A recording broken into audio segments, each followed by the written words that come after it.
E koulandina na kena ngau ni sala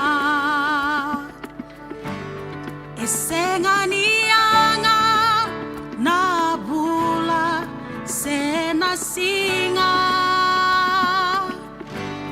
na kalo dedere sa kena rarama saboleka Jesus saboleka nona le sumai na nona turanga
Dono, the Kalo, Yellow Samsava, Sangani Beso and Donangona, Nemami Nui Nui, Nemami Ronro, Nemami Ulubatu, Nemami Koroni Valu Kokawa, Tonamono Kimami Roni, Vivikina, Nangoni Kimami Sotabakina. Thank you, God, for this service this morning. Every facet of this service is committed into your hands. And we pray, oh God, that you come and dwell in the praises of your people. We worship you this morning. Father, we honor you, we bless you, we praise you, returning the praises, the honor and glory that rightfully belongs to you. In Jesus' mighty name we pray. Hallelujah. Thank you. Before you were seated, just greet the person sitting to your left and to your right. Hallelujah. Before you take your seats again, and this choir is here to bless us this morning, can we welcome the choir this morning? Hallelujah. Hallelujah. Worship with us as we worship God. May God richly bless you. Sakena rarama Saboleka Jesus Saboleka Nonale suma Nanonda turanga Otinatani Otinabutungu Ena korokoya Saboleka Jesus Saboleka Nayukuku Nikalo Satu ena koro Nakena rarama Ebaka Navatundendre Nayabuni mai Ukutaki ena vatutaleki Nakalo dedere Sakena Valeni lotu Saboleka Jesus Saboleka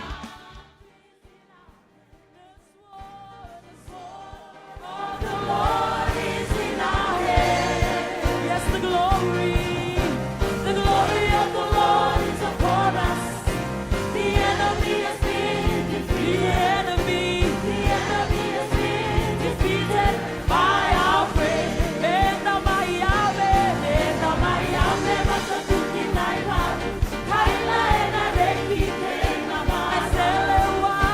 Nasele wao ni alakamu elinada. Langi dina na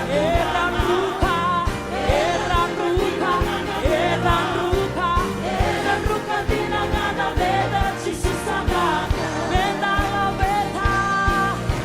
la veta na no dakolo ikalo udere. Menda meketa na no dakolo ikalo nga. Iona veka kele nga. Eva karo momo roko mikoya. Mai la veti chioma nikalo nga. Menda la veta na no dakolo nikalo udere. Menda meketa na no dakolo nikalo nga. Iona veka kele nga. Eva karo momo roko mikoya.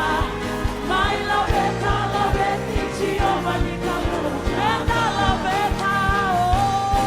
Menda la veta na no dakolo nikalo udere.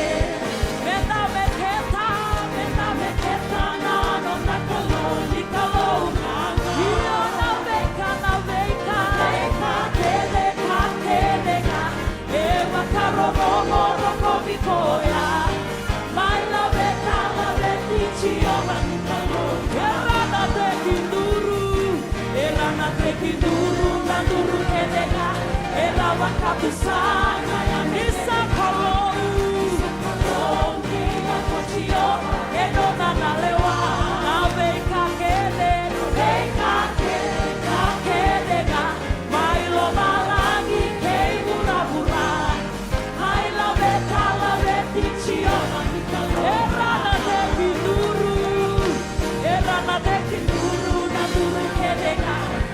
bakatu sana Nisakalo Nina kochio Enona na lewa Ona veka Kedeka Mailo malani Keibura hura Maila veka la veti Chiola nikalo Mendala veka Nano dakalo Nikalo dede Menda veketa Nano dakalo Nikalo daka Iola veka Kedeka Eva karo roko vikoya Maila veka la veti Chiola nikalo Eva na te kinduru na nuru kedena Era wakati sana ya Nisakalo Nina kochio Enona na lewa Na veka Kedena Elo malani Keimura Maila veka la veti Chiola nikolo It's so Holy Ghost And it's so Holy Ghost and fire and it's keeping me alive It's the Holy Ghost and fire It's keeping me alive Jesus is keeping me alive It's the Holy Ghost and fire It's keeping me alive Oh, it's the Holy Ghost and fire It's keeping me alive Jesus is keeping me alive It's the Holy Ghost and fire It's keeping me alive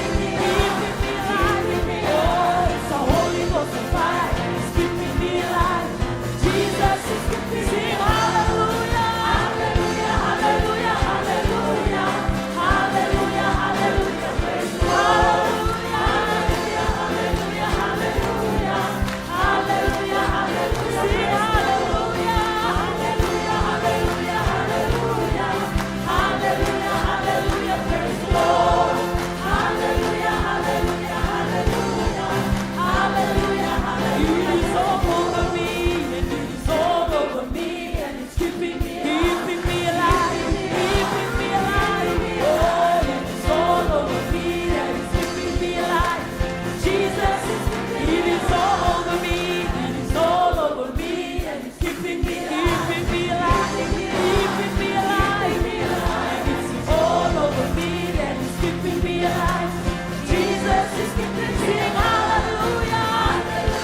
The splendor of the King,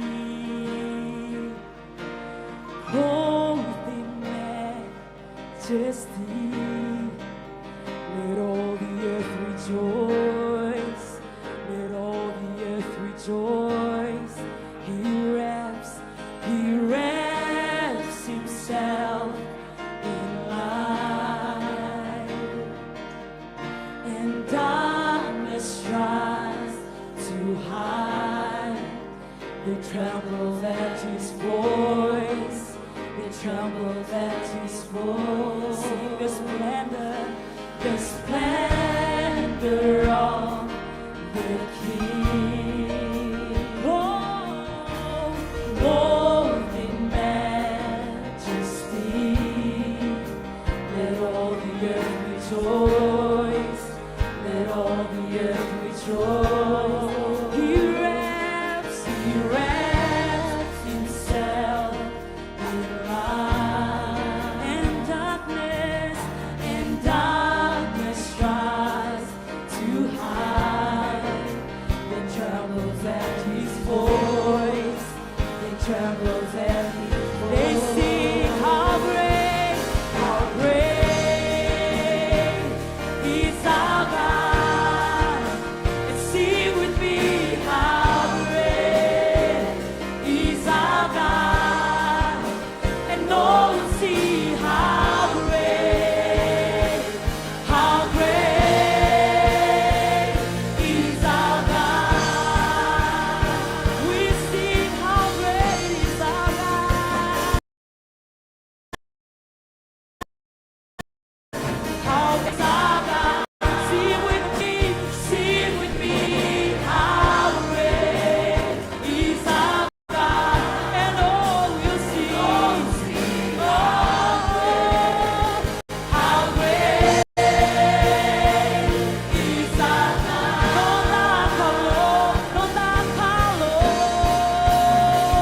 Non da calor, levuga, Jehovah, oh, Nirokovi, levuga, Merokovi na calor, non da calor, levuga, non da calor, levuga,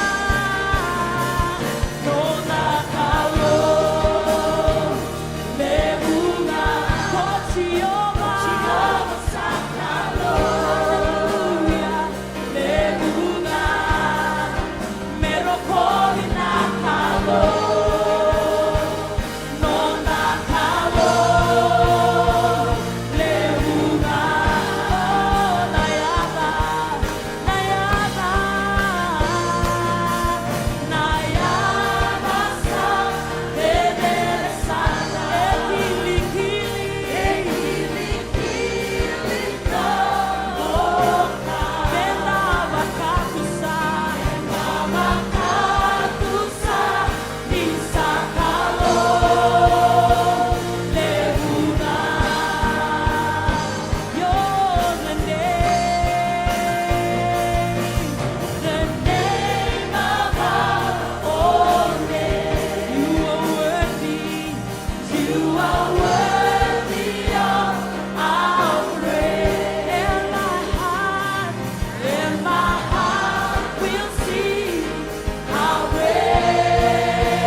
Karena tanah Tuhan kata.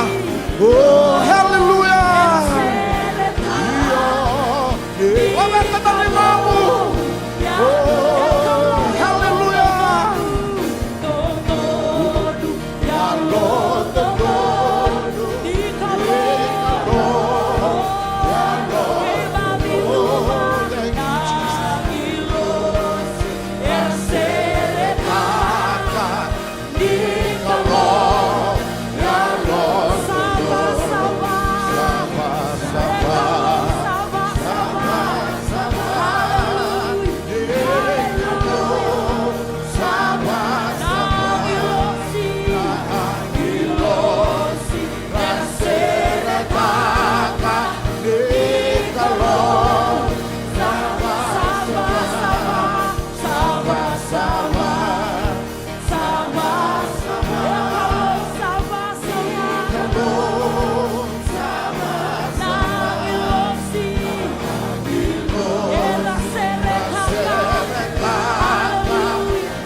Hallelujah, hallelujah, hallelujah. Hendokai, pagabinibina katakin na thamudi. Iyo sadina, hallelujah, hallelujah, hallelujah, hallelujah, hallelujah, hallelujah. Oh, thank you, Jesus. Oh, Ramashiki, Mande. Salva, salva, Nelumu, hallelujah. Oh, blessed Lord, blessed Jesus. Hallelujah.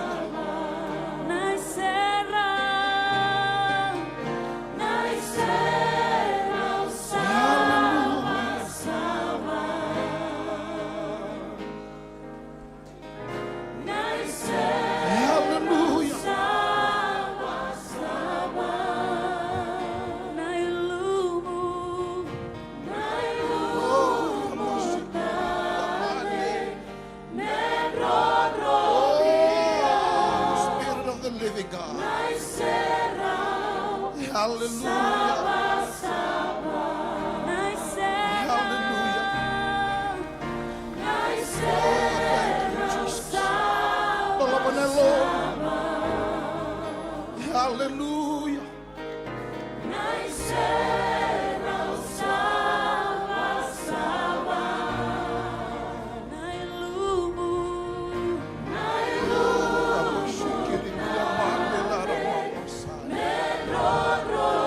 Thank you, Lord. Thank you, Jesus.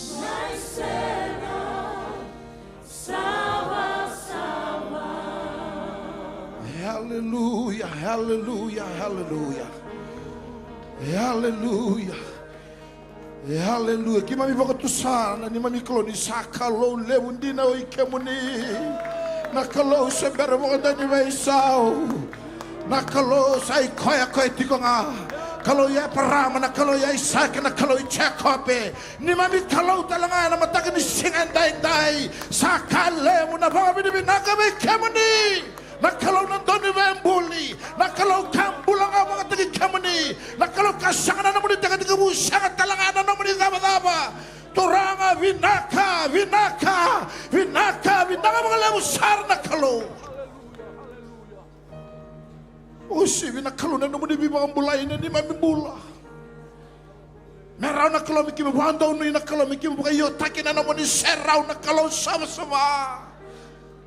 Vinaka magalebu turana kalona no muni alondina. Vinawale muna viva mulai de kia na kalau. Kima mi marau na kalau ni kima durun dau. Sarah mi kima kali apa na tamai kemami. Nalando kai kemuni, nalando roko teki kemuni. Rawabutuna na muni serau na lubi muni na ni mami kalau ni uto ni madha ni bulongo.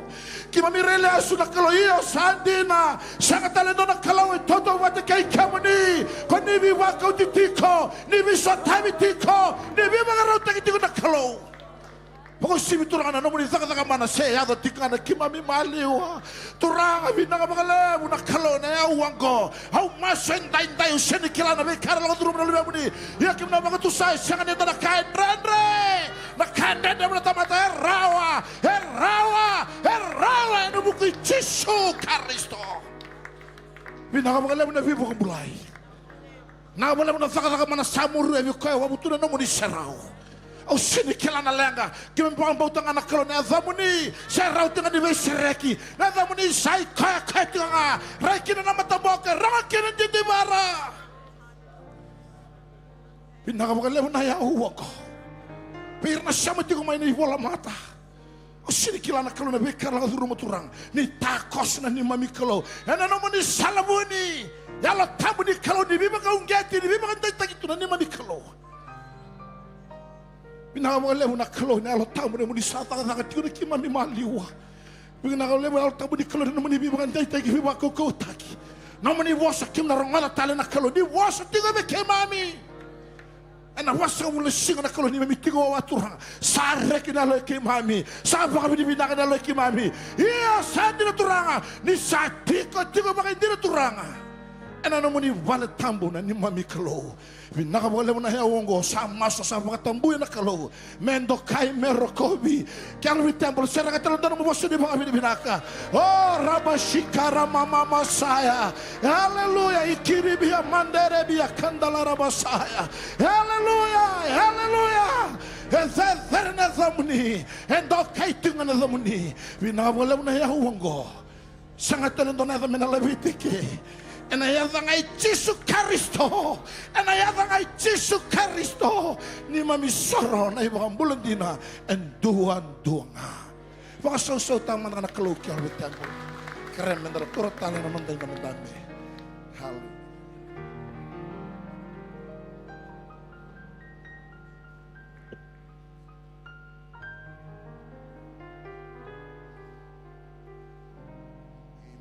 I'm not sure whether you've shaken the hand of the person sitting next to you this morning, particularly one that you did not come with. We want to greet each and every one of you this morning in the matchless name of our Lord Jesus Christ. Say, kalau binakan din na kalau nagaraba. Amen. Kalau ising nilega-lega bang doon nalingan na mendo biso tabi ber na naman itamat.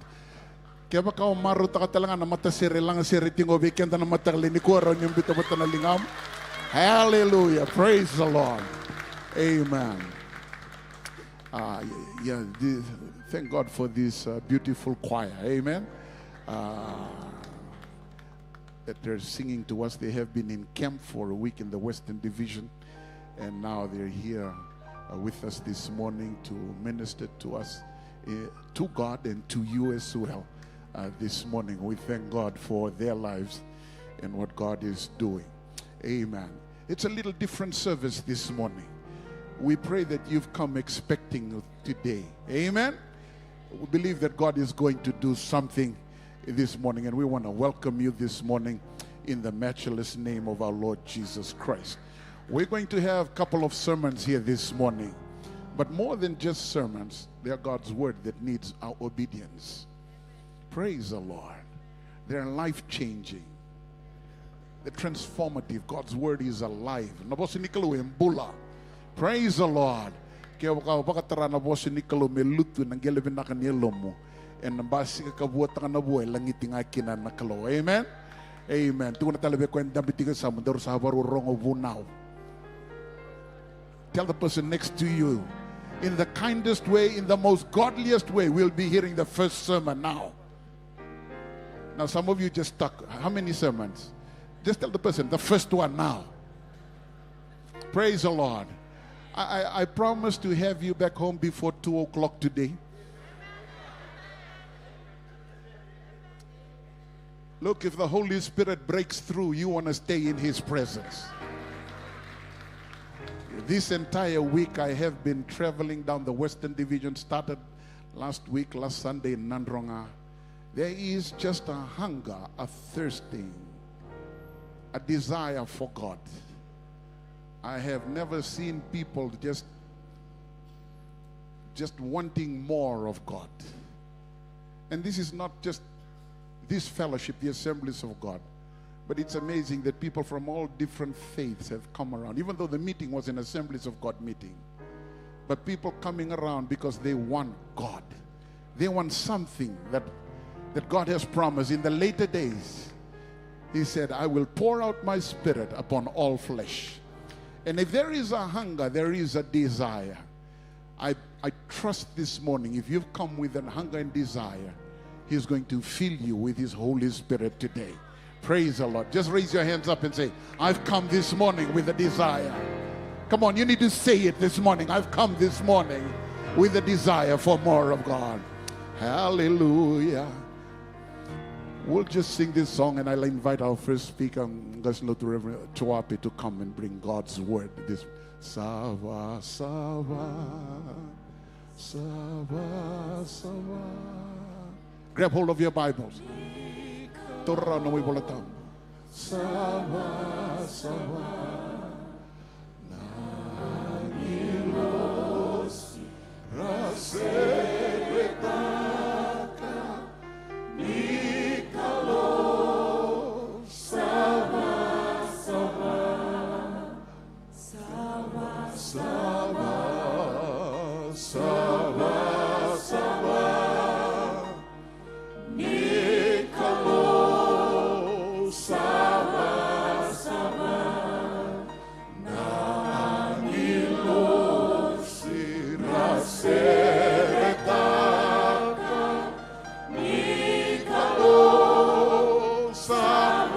Labit na nalingabo mo.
Must be Pentecost when you see these young people of church, because the Bible says in the last days I will pour out my Spirit and your sons and your daughters shall prophesy. Praise the Lord. Many years ago, our former senior pastor, he went on a speaking assignment to the States, and he came back with his dear wife, the parents of our pastor, and he told a story. He said, when we were in the States, we were both invited onto the podium. And Radin Taltala was wearing a Sulira, and he was wearing a Sulu. And before he preached, he said, from where we come from, the ladies hide their legs while the men show theirs off. Today you are seeing some gentlemen wearing longs, hiding their legs. There's probably not much to show off, but it's probably because of the weather. I've been directed through the office of Talatala Inia to speak on this subject of the Holy Spirit and new frontiers, which in itself is a big frontier for me. But let me read some scripture verses this morning from the book of Matthew, chapter 28, verses 16 to 20.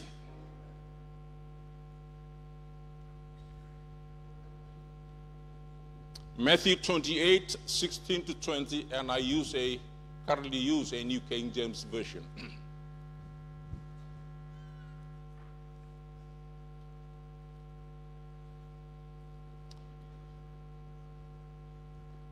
Then the 11 disciples went into Galilee to the mountain which Jesus had appointed for them. When they saw him, they worshipped him, but some doubted. And Jesus came and spoke to them, saying, all authority has been given to me in heaven and on earth. Go therefore and make disciples of all nations, baptizing them in the name of the Father, and of the Son, and the Holy Spirit, teaching them to observe all things that I've commanded you. And lo, I am with you always, even to the end of the age.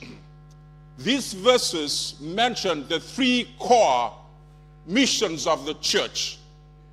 It's three-dimensional. First, in verse 17, worship. The Bible says they worshipped him. Secondly, in verse 19, he says, make disciples of all nations. Make disciples mean to convert them to be followers of Christ. And thirdly, verse 20, teaching them to observe all things that I've commanded you. So we are to worship our God, we are to evangelize, and we are to teach the truth of God's word to church members so they become biblically literate and are edified in the body of Christ. Now the word frontier means border, boundary, and they're normally associated with innovations, explorations. I was sitting a English exam on the 20th of July, 1969. Many of you here were probably not even born then.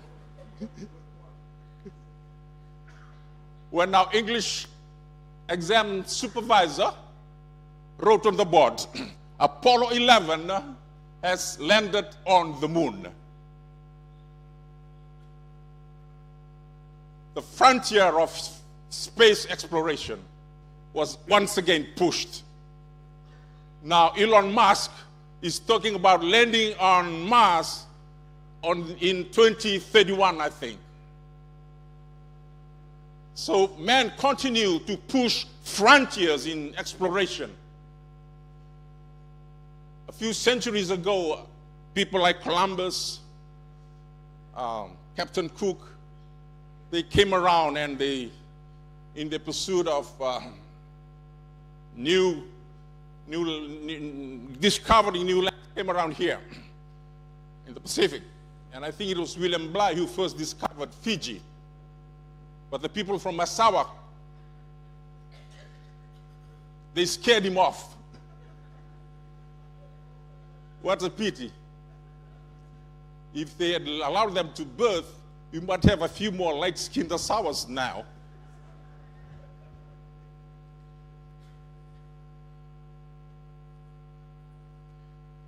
So when we talk about frontiers, it talks about new areas to discover, new territories to push into. And I believe, my friends, that as a church, in our three core missions, there are still territories that we can venture into, that we can push into as we try to push the frontiers in our walk with God.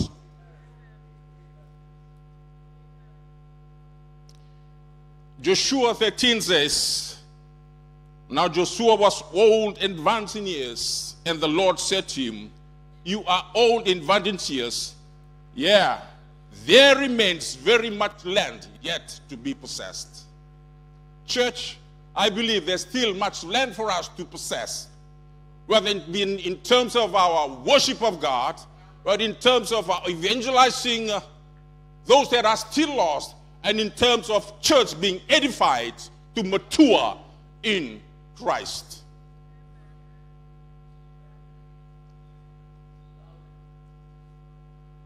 Let me mention frontiers that I want to speak on this morning.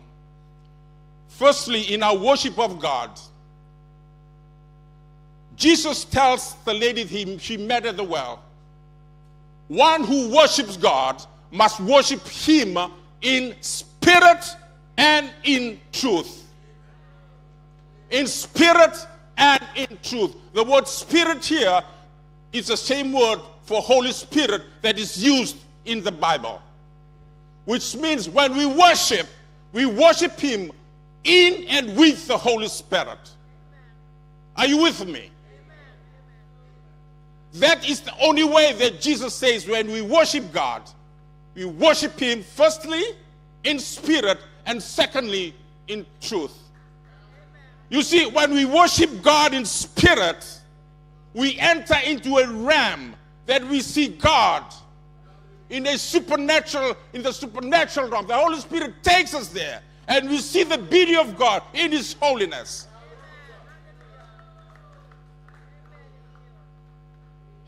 When you really appreciate the nature of God, and you cannot help but to bow and worship him. In high school, we used to go to devotion every morning. And we would sing hymns from a book of 1,000 hymns. One of the songs I remember was one of my favorites. Oh, worship the Lord in the beauty of holiness. It's taken from Psalms 96. You see, when we worship God in spirit, the Spirit takes us to a place where you see God, where you see the character of God, where you see the tributes of God, and you cannot help but bow at his feet and worship him. That to me is the frontier that we ought to breach. Secondly, he says we worship him in truth. Transparency. You don't hide behind someone. You come to him. You see, worship is a personal matter. No one can worship on your behalf. You come with all authenticity. There is no fakeness. There is no hiding behind anyone or anything. That's what it means to worship him in truth. And God said, that Jesus said, the Spirit, Holy Spirit, is the Spirit of truth. He leads us to all truth. You see, the frontiers of worship that we need to breach, worship him in spirit and in truth. Secondly, when we take the gospel to evangelize, there are three frontiers that Jesus mentions. Firstly, a geographical frontier. He told the disciples in Acts chapter 1 verse 8, you will receive power when the Holy Spirit has come upon you, and you will be witnesses to me. And he mentions three geographical areas. Jerusalem is in Judea, and outside Judea is Samaria, and he says, right to the end of the earth. Now that talks about geography.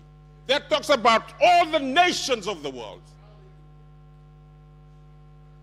Secondly, a demographic one. Demography means how you cluster people. In Mark chapter 16, verse 15,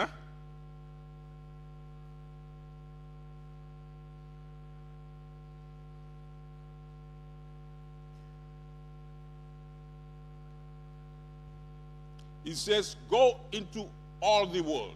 He mentions the world. Is it up there? Go into the world and preach the gospel to every creature, which means every person. The world here is the world cosmos, means every nation, everybody that is in there. So not only do we go to every nation, we must ensure, according to Jesus' command, that every creature hears the word of God. Now, our geographical frontier was breached by people like Cargill and William Cross. You should read about them. Very interesting and very good the way God sent them here. But whilst they've reached Fiji, there are still pockets of people in Fiji who are still unreached. My estimate is that about 43% of people in Fiji are not Christians. They're drifting to hell, in other words. Talpade talks about the 1040 window. About 90% of non-Christians live in the 1040 window. And it is the most populated region of the earth. Some of them have not even met a Christian.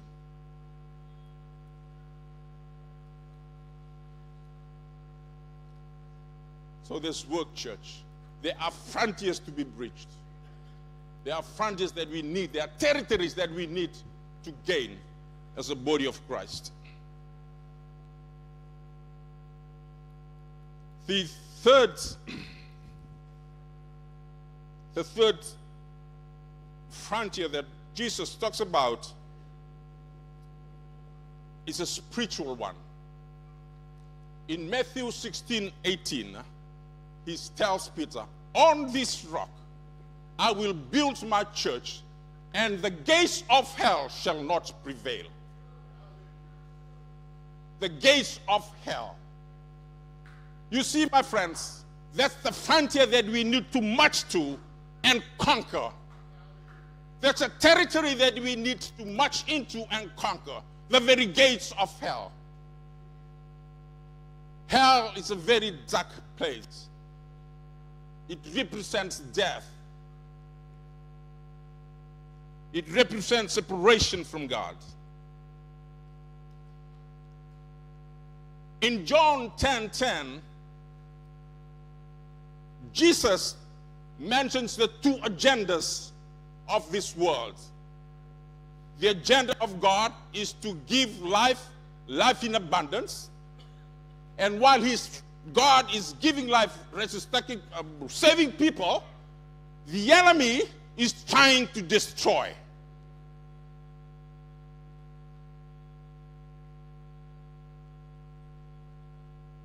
You and I, my friends, have been tasked to rescue the people from the fires of hell.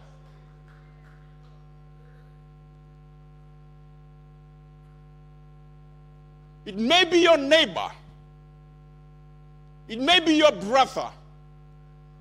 It may be someone you work with, but that is exactly a frontier that you need to breach.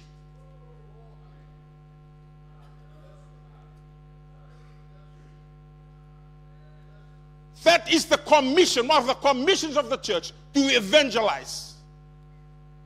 And there are territories that we need to enter into and to gain into the kingdom of God. We don't want to lose our brothers. We don't want to lose our sisters, our sons and our daughters. Friends, we've got work to do. Those are frontiers that you and I need to breach. And there's no time for complacency. O the buta tiko kimlina turanga kina marama na itabi ni song ni lotu. Menda garaba na kalo. Menda webu akalo tutaki. Kanda webu kena I song no de menda matua. And anona was ene kilai koya. Ana itabi ni song ni lotu. And I told you itabi ongo. Se tu na bonua menda baka wil nakatagayani. Menda molako ni baka titombo me rawa ni da vagadora kina na nakini kalo weekend. Na kalo itu na weekend me na garabi koya waka yalo ko waka indina. Ya na salanga abi na kata weekend na kulo. Itu na kani balbale so dalang sere. Ebi ne kata ngakoa me na garabi koya waka yalo ko waka indina. Na kini karo abi na kata koa me da bakalo tu tegira na wekanda. Lelebu ibiti wasanga bulu na pasende wasanga bulu ko na pasende era sangani kilana kalo ker matini mataga erna lekam na daga lebu se tu bekende men da bagador.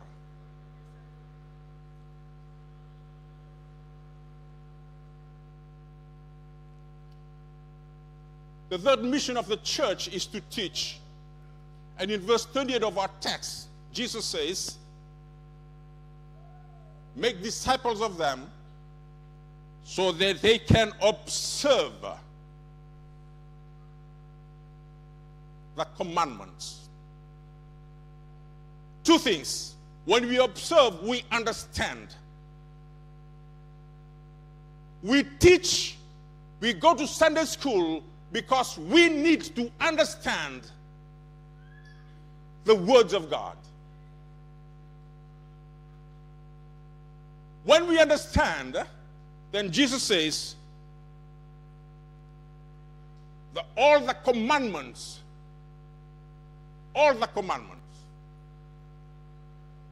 there's an obedience factor here. Church, our duty to our members is to edify them in the Word of God, to teach them of the principles of God, so that they understand and they obey. That is the task of Sunday school teachers. That is the task of each one of us here as we encourage one another in the faith.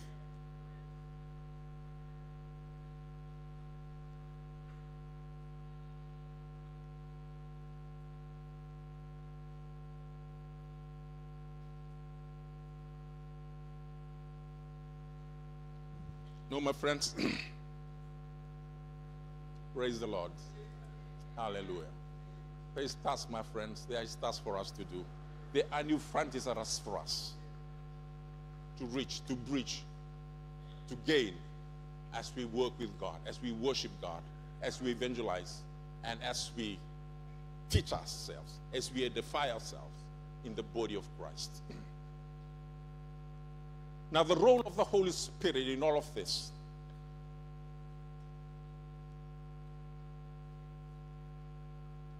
Jesus said, and you baptize them in the name of the Father, the Son, and the Holy Spirit. That to me signifies the unity of the triune God that we worship and the difference in the different roles that they play. The disciples were very aware of God, you would think, because they would have read the scriptures. They walked with Jesus for a long time. And towards the end of his life on earth, Jesus was teaching his disciples on the role of the Holy Spirit. Hallelujah. The role of the Holy Spirit cuts across all of this. Three missions of the church. And we're going to share just 5 with us this morning in the time that we have. Somebody wave their hand if I've gone over time, please. The first is this. He breaches the relationship gap that exists between God and the sinner. He breaches the relationship God that exists between God and the sinner.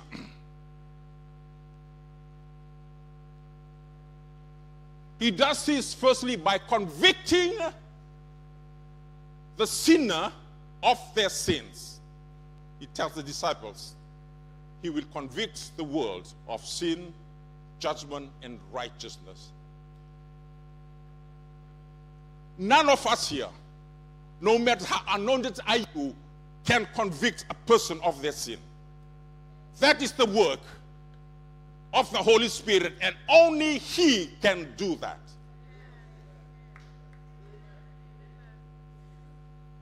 About 40 years ago, the concept of cell groups was first introduced here. And I had a friend, he was leading a cell group in Kinoya. After a while, he said, this lady, she's been coming to my cell group. I've preached Nicodemus 3 times to her. She still hasn't been converted.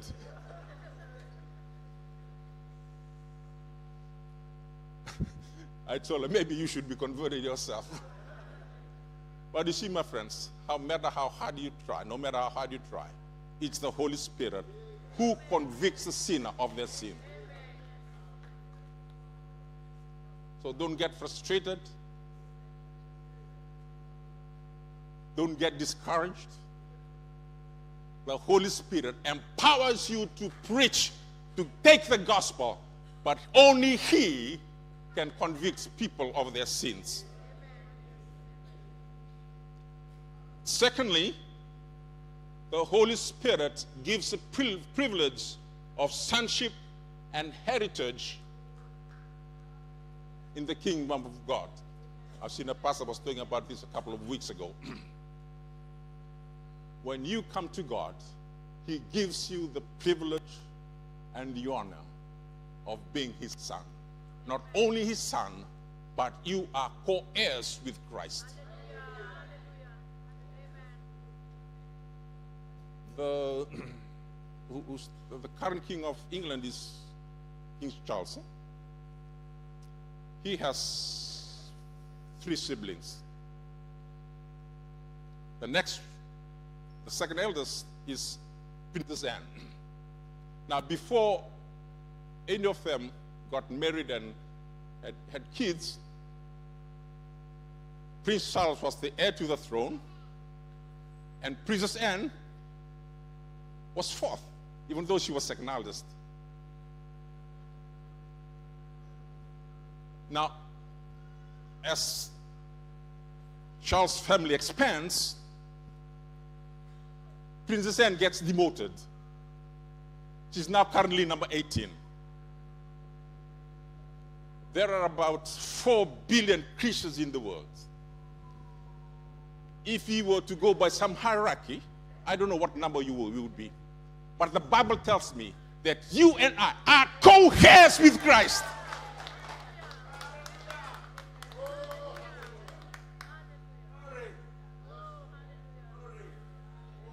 Think about that. You are not number 3, number 4, number 5, or number 100 in the hierarchy. You are co-heirs with Christ.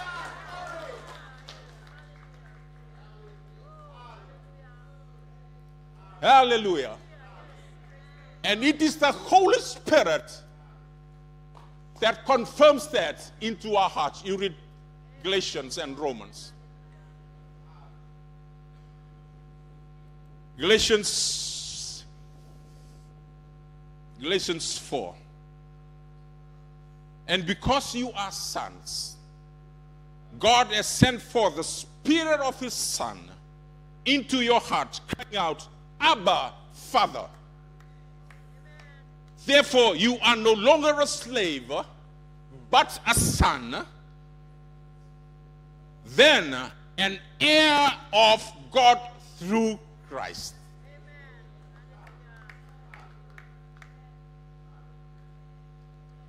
When my father died, he left nothing.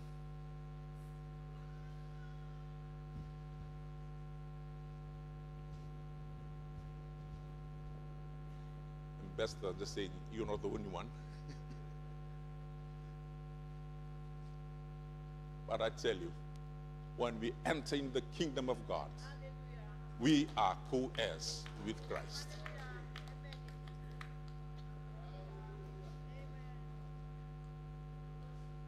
Thirdly, He assures us that God is with us. That's the assurance that God gives us through His Holy Spirit. In John 4:13, by this you know that you abide in Him and He is in us, because He has given us of His Spirit. I better rush along. I think time is catching up on me.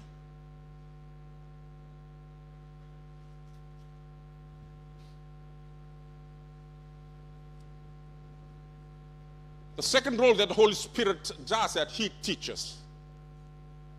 He teaches. John 14:26, but the Helper, the Holy Spirit, whom the Father will send in my name, He will teach you all things and bring to your remembrance all the things that I said to you. Now, when He said all things, it doesn't mean that immediately you give yourself to Christ, you know everything about this universe. Science, biology, or the lottery numbers or anything. No.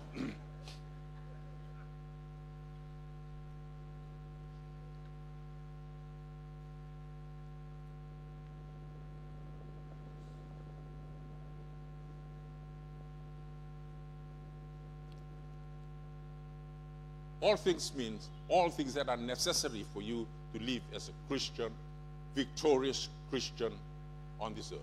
All the things about God. All things.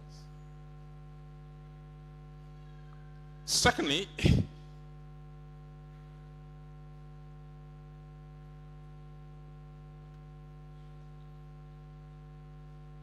He reveals to us the deep things of God. Corinthians 10:14, but God has revealed them to us through His Spirit, for the Spirit searches all things, the deep things of God. That's what the Holy Spirit does. He reveals to you the deep things of God that only the Holy Spirit knows. If you read that verse, God, Holy Spirit mediates between you, us, and God. He knows our spirit, and He knows God's spirit. I tell you, there's no better mediator than that. He knows your thoughts. He knows my thoughts. He knows your secret sins. He knows my secret sins. And He mediates because He knows the deeper things of God. And only He can do that.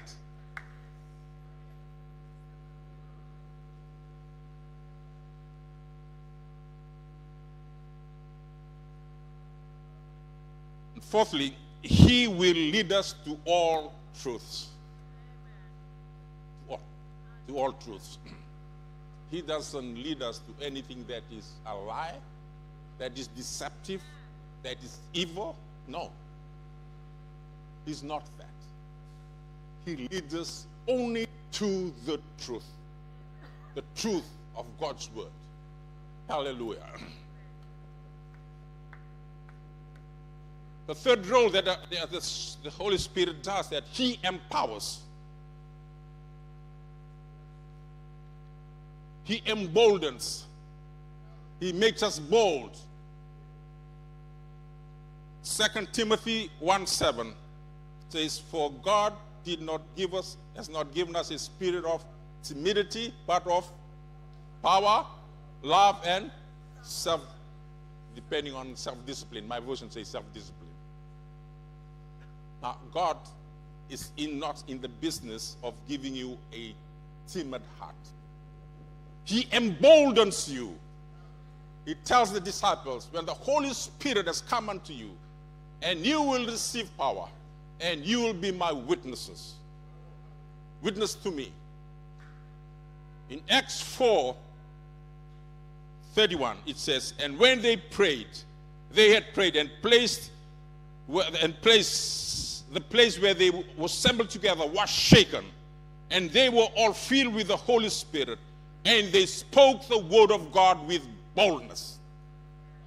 You see, my friends, that's exactly what the Holy Spirit does when He boldens us. It allows us, it strengthens you, it encourages you to be bold in declaring the word of Jesus Christ.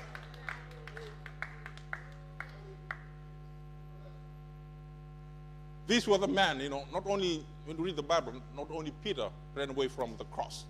All of them. All of them. But after Pentecost, the people started wondering, hey, And they drank with wine. And they started to marvel. These guys are uneducated. You read the Bible. These guys are uneducated. How come they're so eloquent in their explaining the scriptures? It is because of the Holy Spirit who emboldens them. Secondly, the Holy Spirit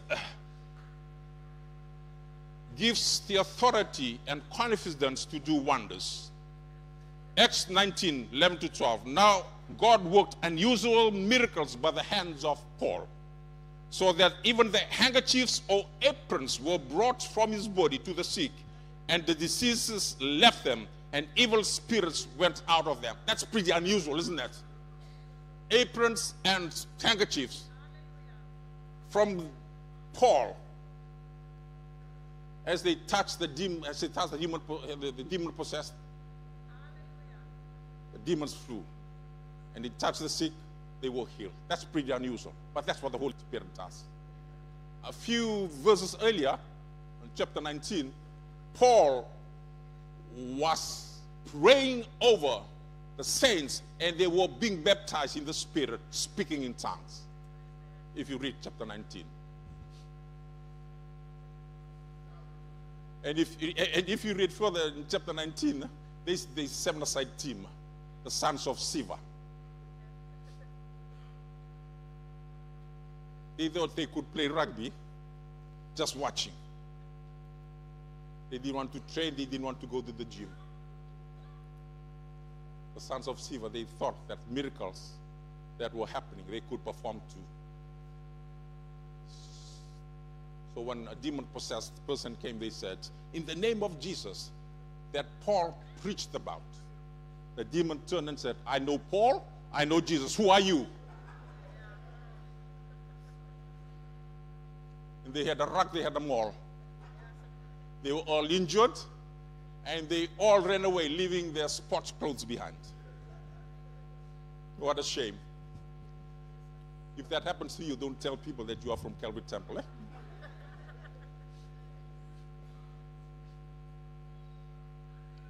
But the Holy Spirit emboldens us to preach the gospel and to do miracles, cast out demons, to heal the sick, and to perform and receive miracles. And secondly, He empowers us by equipping us for the edification of the church for ministry. that He does by gifting the church with different ministerial gifts. And you'll read that in Corinthians 12. Through the gifts of the Spirit ministries. Some will preach, some will teach, some will perform miracles, some will have a gift of the word, some will be able to discern. Those are gifts of the Holy Spirit. Just remember this. They are never ever the credentials of the person, but they are the gifts of the Spirit. And only the Holy Spirit can give those.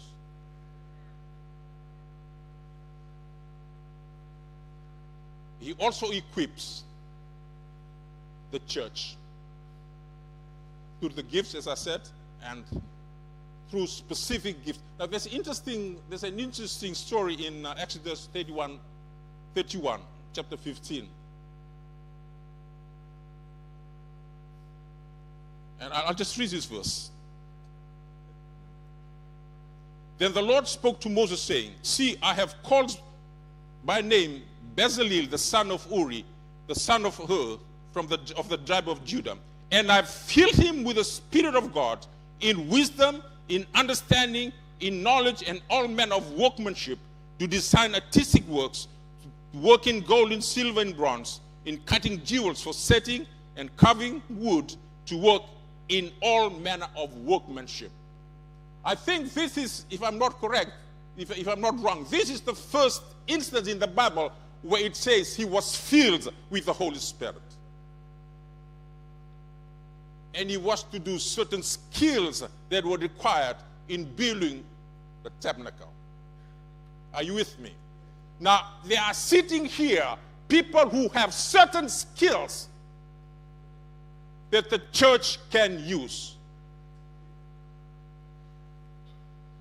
You may not be preaching.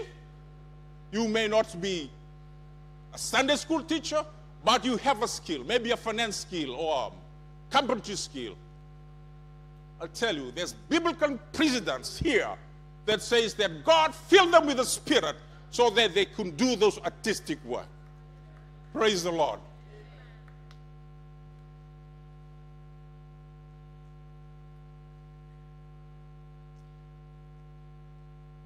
The fourth role of the Holy Spirit I want to discuss that He enables us to be more productive. He enables us to be more productive in two areas. Firstly, in our prayer life. In Romans 8, the Bible says that you and I have a weakness. We do not know what to pray for. That's where the Holy Spirit comes. And He says the Holy Spirit will intercede for you. And He will intercede according to the will of God. I tell you, that's a kind of prayer that will be answered. Because James says, you pray and you do not get results. Why? Because you ask amiss. When we pray in line with the will of God, you will see results. And that's what the Holy Spirit does in our prayer life. And I urge us today, my friends, if you do not have a prayer life, start today.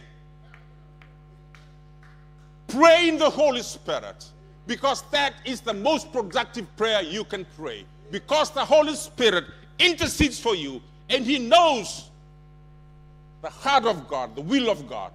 And when He prays, my friends, there will be results, because He never asks amiss.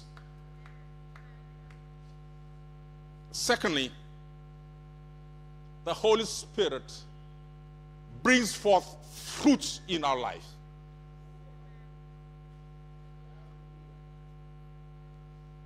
In our former life, we were also bearing fruits. But it's not the kind of fruit you want to display. Not the kind of fruits that the world will be won over for Christ. But when we come to church, we get edified. You go to Sunday school, you read the Word.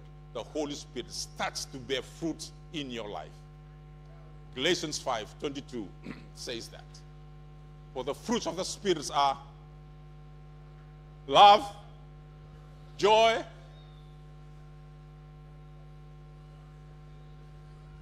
some way they're not sure. Come on, shout it out. Joy, peace, long-suffering, kindness, goodness, faithfulness. Some of us missing. 23.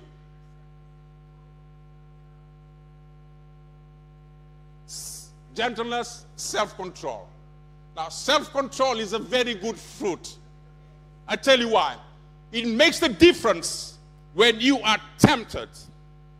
When you fall on this side or you fall onto this side. Self-control.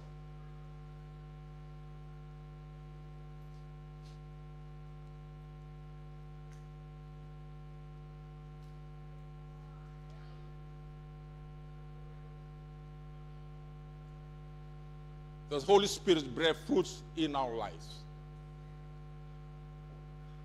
And our worldview starts to change. We start to view people from the cross. We no longer see them as merely as sinners because we now have love. We are now long-suffering.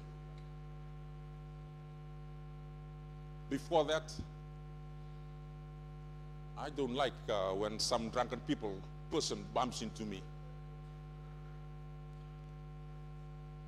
The Holy Spirit is changing me, don't worry.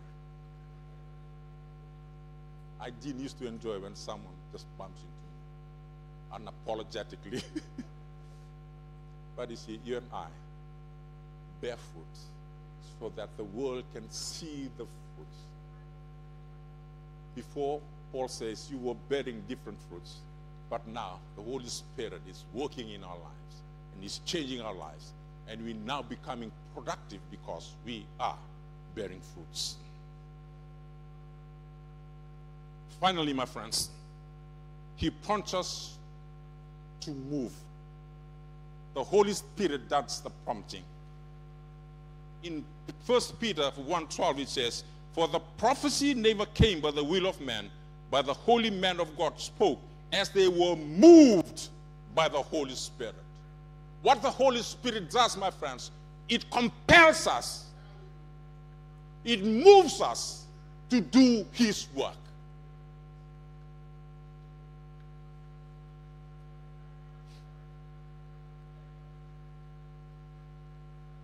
Secondly, he guides by directing people in action. So he moves us into action, and once we are in action, he directs us.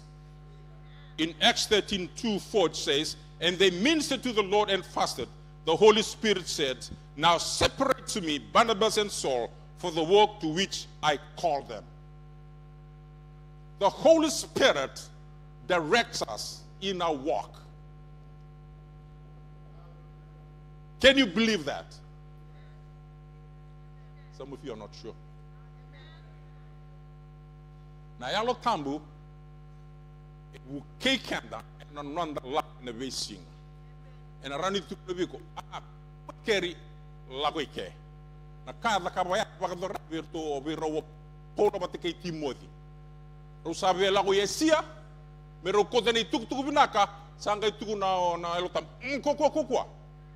Sanga itara ng boy pola, sanga reda ko nindo akadibi ko tigo may be, must on the Macedonian call. See, the Holy Spirit directs and he also redirects. You may be moving in this direction in all good faith, but when the Holy Spirit intervenes, it's time to change course. That's what the Holy Spirit does. And thirdly, he corrects when we stray. He corrects when we stray, and he does that through the word that he inspired. 2 Timothy 3:16 says, all scriptures is given by inspiration of God and is profitable for doctrine, for reproof, for correction. That's what the Holy Spirit does, my friends. It directs, it redirects, and it corrects us when we are going astray. Hallelujah. Praise the Lord. I'm going to end here. Let me just say this. In high school, I studied physics. And one of the things we studied in high school, some science student can correct me, is the concept of energy. Energy? There are two forms of energy. Potential energy and kinetic energy. Potential energy is stored energy. It is exactly that. It just stored and sits there, waiting for some movement to happen, and then it turns into kinetic energy. I pray this morning that we Christians of Calvary Temple will be not just potential Christians, but we will be kinetic Christians. Otherwise, the chances of breaching more territories, more frontiers are very small. Let me suggest a few things, my friends. Firstly, start seeking the Holy Spirit. Secondly, start a consistent prayer life in the Holy Spirit. Thirdly, get engrossed in his word until you get direct revelations through the Holy Spirit. Thirdly, get involved in some ministry in the body of Christ. You know, the body of Christ is made up of us over here. We are all different parts of the body. You have some of the most vital organs in the body you cannot even see. The heart, the lungs. Without those, the body cannot survive. You can survive with only one leg. And there's something else about the church, my friends. You can never ever see, you can see a body maybe with one arm, but you'll never ever be able to see an arm without the body surviving. You need the church. There's no such thing as a Christian staying at home. It defies biblical logic.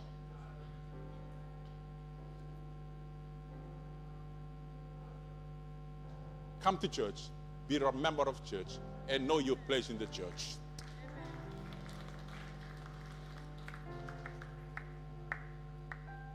Get involved in the ministry, my friends. Start by giving missions. You can start even just by giving $10 for mission if not started already. Use your social platform to share the Christ Jesus to someone. And be active member of Jesus Christ by being involved in church meetings.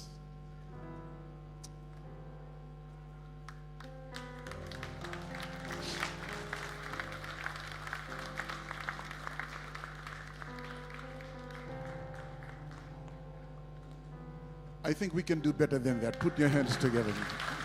Lead me, Lord. I will follow. Lead me, Lord. I will go. You have called me. I will answer. Lead me, Lord. Raise that hand up to him. Sing it with me. Lead me, Lord. Hallelujah. For lead me, Lord. Lead me, Lord. I will go. You have called me. I will answer. Lead me, Lord. Lift your voices to him. Lead me, Lord. Lead me, Lord. I will follow. Lead me, Lord. Lead me, Lord. I will go. You have called me. I will answer. Lead me, Lord. Oh, hallelujah. For the last time, church. Lead me, Lord. I will follow. Oh, lead me, Lord. I will go. You have called me. I will answer. Lead me, Lord. I will go. In Romans chapter 8, verse 14 says, it is a beautiful portion of scripture. And there is a tying up of that. He leads those who are what? Those that are what? Led. They are what? Children of God. Can you just tell the person next to you, I'm blessed this morning that I came to church. Hallelujah. I mean, you need to say it with all sincerity. Hallelujah. And like I said earlier, let's just not be hearers of the word. That you will take this word and activate and allow that word. And to some it may need stepping out by faith. To some of you, this will be a most difficult decision, but God has given His Holy Spirit to help you. He's going to lead you and He's going to guide you. Like we've heard, some places He will say. And right after that, like the Macedonian call, He opens another door. There's one thing that's not changed. He is faithful.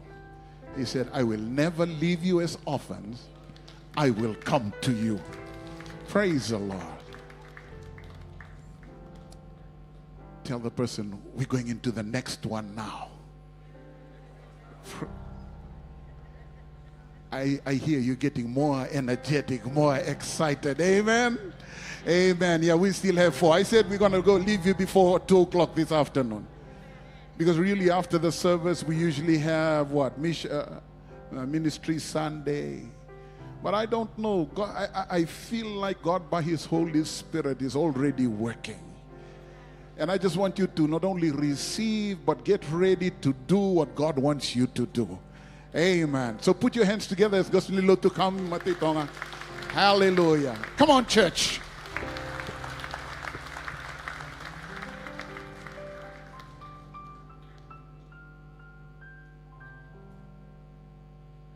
Speaking to you this morning about the kinetic energy that Talatala had raised. There are too many people who are sitting in the potential realm. We need to move forward and put a lot of energy in the work that is waiting for us to do. I'm going to talk about this morning about the role of the Holy Spirit in prayer.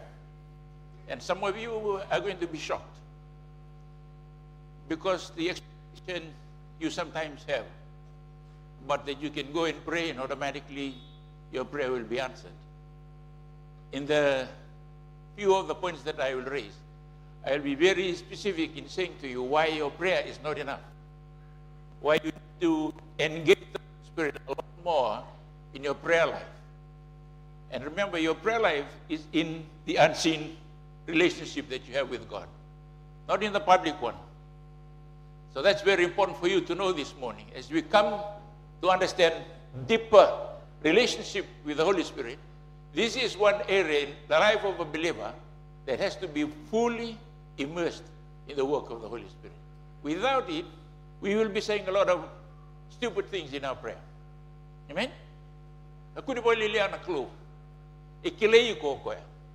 Listen to this. He knows all that.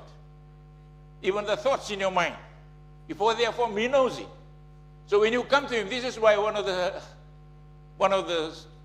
songs that was sung earlier about Nabula Sabsaba is important. You cannot begin to understand the work of the Holy Spirit in prayer unless you live a life that is righteous. This is why the Bible says in Matthew 6:6-7, when we seek His kingdom, you can't do it without God's righteousness. What does that mean in translating it? To our daily prayer life, the Lord Jesus must be engaging with someone who aspires to maintain righteousness. Without it, we can't see it.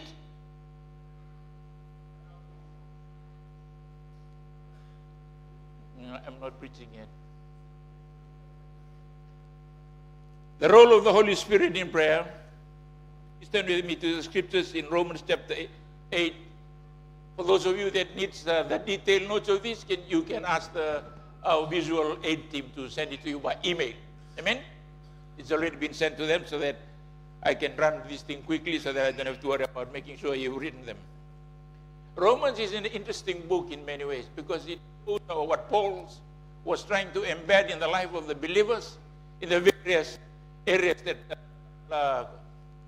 Joab has raised. Remember, you cannot undertake any of those things without the Holy Spirit in your life, and it starts with your prayer life. You cannot be engaged in the mission and the ministries that God expects you to be in if the work of the Holy Spirit in your prayer closet is not operating. Yeah. Coming to church is not just coming to hear and wearing beautiful dresses. And it's good to see beautiful dresses. But be engaged in the thing that matters most in a church, and that is the work of the Holy Spirit in us. One of the things that disturbs me mostly when I go into a church and people say things that shows to me immediately, this church is living in a different world. Turanga kina maramay sinikawale, inabari tagawi ko na clue, nakamot kabe na singa na numumbula ba kaya mo, ronga kaya lo talangan. Iyan at tigawu, may nanumudam ni soro, o tigawu ni simberi tigawu na singa. Ronga na singa ko, the day that God has ordained for you is for you to rejoice and be glad. Why? Because victory is yours, even before it starts. But it can only be if the Holy Spirit is there. It's not something we just claim like like some kind of gizmo that goes out. No. When the Spirit is in your life, every day, you will be rejoiced and be glad. Amen? Praise the Lord. I want to just thank God for sharing that before we read our scriptures. Romans 8, 26 to 28. I will only read 26 and 27. And it says, likewise, the Spirit also help us in our weakness. Our weakness. Our weakness. Why is the Holy Spirit interested in our weakness? Because we are all weak. That's why He must deal with our weakness first. For we do not know what we should pray. I used to be a barrister, so that means I argue a lot in court. And I always want to know, how come this God knows that I do not know what to pray for? You know why? Do you know why He knows? Because even long before you were born, He had formed you all the way to the day you will die. And every thought process that ran, whatever those many years it will be, He knows. There's no way you can hide any of those things. Because most of the time, the prayers you are praying without the help of the Holy Spirit is wasted time. By the Spirit Himself makes intercession for us with groanings which cannot be uttered. I will spend a little bit of time about what groaning in the Spirit means. Now He who searches the heart, note that, knows what the mind of the Spirit is, because He makes intercession for the saints according to the will of God. Now this links back to one of the last points that Gasni Lotu had raised. This will of God is calling you to a deeper life in the Word. There is no will in your life you don't understand the Word of God. Amen? So every day you must try and read the Word. Think about it. And when you come to your prayer life, the Spirit will use those words, lead you in the things that you need. Amen? That's the role it plays in your life, in my life.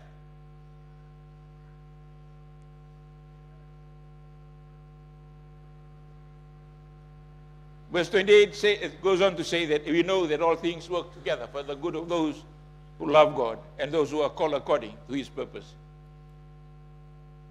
James 4, 2b-3 says, you do not have because you do not ask.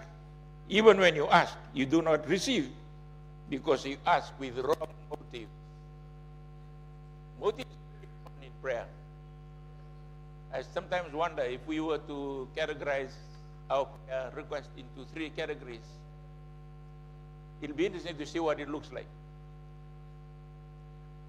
And this is the reason why we need God to help us pray. That's where the teaching dimension of His role in prayer comes in, so that you will be able to do the things, pray correctly in the presence of God. We are commanded in 1 Thessalonians that we must, chapter 5, that we must rejoice always. Always rejoice. Church, we always rejoice. Pray without ceasing. Give thanks in all circumstances, for this is the will of God in Christ Jesus for us, you and me. Amen? These are the scriptures I'll be using as I make the 8 points that I want to put before you this morning. But before we go there, let me speak broadly on some of the circumstances in which we live. It's very important when we talk about a prayer for you to understand who you are in the presence of God. Who you are in the kingdom of God. Because this will give you either the boldness or you're going to be afraid to come before His holy presence. Okay?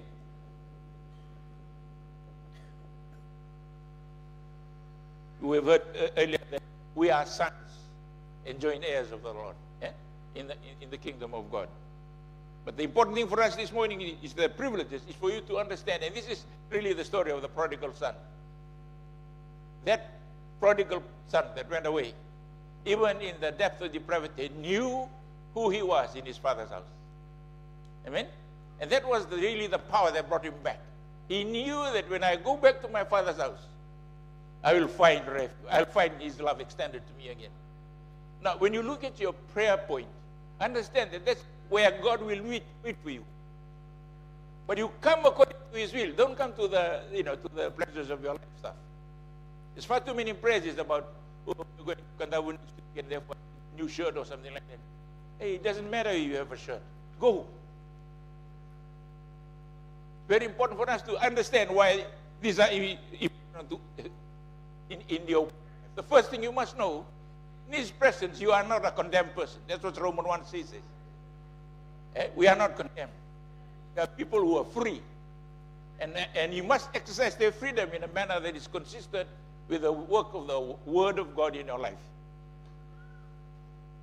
We've already heard about the general statement in 2 Timothy 1:7 that we do not have a spirit of fear. And yet we see so many people fearful today. Don't tumbula.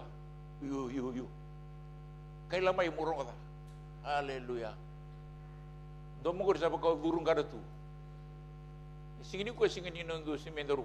Koko mendaru maraw tangan na binan ng kalo. Hallelujah. Praise the Lord. I was in Dausam with some of the members of the church last week or the week before last week, preaching at the boss in Indona Tikina. And the boss, the Turangan Ibanua was there. Everybody from that Tikina came, irrespective of their denomination. After the church service, one of the guys who came in spoke to me. It shows that a lot of people come to church and don't listen to what we say. And I was speaking to them about the power of a sanctified life through his word. Maybe that was a bit too high for that kind of meeting, but he said to me, you know what he said to me? Hey, sir, usang kay ready kong go in person. Untuk ready ko tungan ilu. Awang ko sa sana ni bunutang din dinang. Don't laugh, because you're going to be in that category if you're not careful. Ay, untuk sarap ko. Nam rebi taliti ko bibul. If you're going to draw closer to God, there are a lot of things you have to discard. And relationship is the first one that needs to go. You can't build your relationship with the Lord Jesus Christ while you still entangled in so many different ways down here. Sini raw. Kung boleh live. Don't fool yourself. Look at your relationship and tell people. And that's because one of the biggest problems we have is that we can't tell people that we are Christians. Hello. We come and see you here and you say some amazing things. But out there,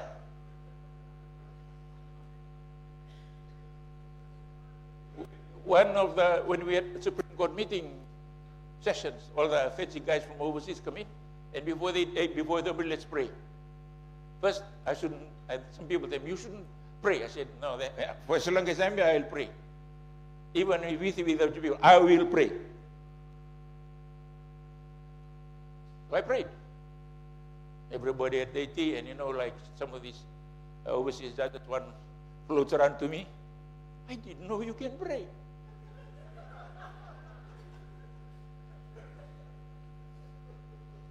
One set of judges go, and the next session comes in, different set of European judges. So I decided to tell them, what is Easter? Just before they have their free breakfast. So I told them what Easter is about. One of them comes around and said, I did not know you're a pastor.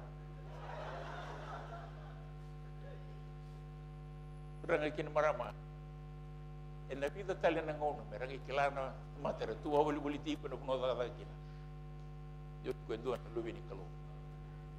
Merkila, because that in itself will sanitize that place.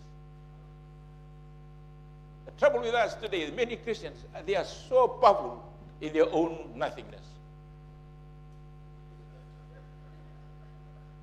And when you hear them explain it, it sounds so good, because it is nothing. Because everything that's good in the kingdom of God has got a price. They don't want to pay that. Hallelujah. Some of you don't know whether to curse me or to smile at me. And the last point before I go to my 8 points this morning is that you're a person that is sealed by God through his righteousness to stand holy in his presence. Yeah? There are times in my life when I have some real big problems that I can't handle. This is where I go. This is what gives me the strength to move into that realm of relationship. Amen? All my problems, listen to this. This is not the gospel from now. This is actually in Ephesians 1, verse 3. Everything about you, your blessings for your life, is actually prepared and provided. Hallelujah. Don't clap. It's not here on earth. It's in heavenly places. Which means that if you are praying rubbish, you won't get it. Hey, why does he use that word? Because a lot of you are saying rubbish prayers in the presence of God. Half the reason we don't get a prayer answered is because we don't know how to pray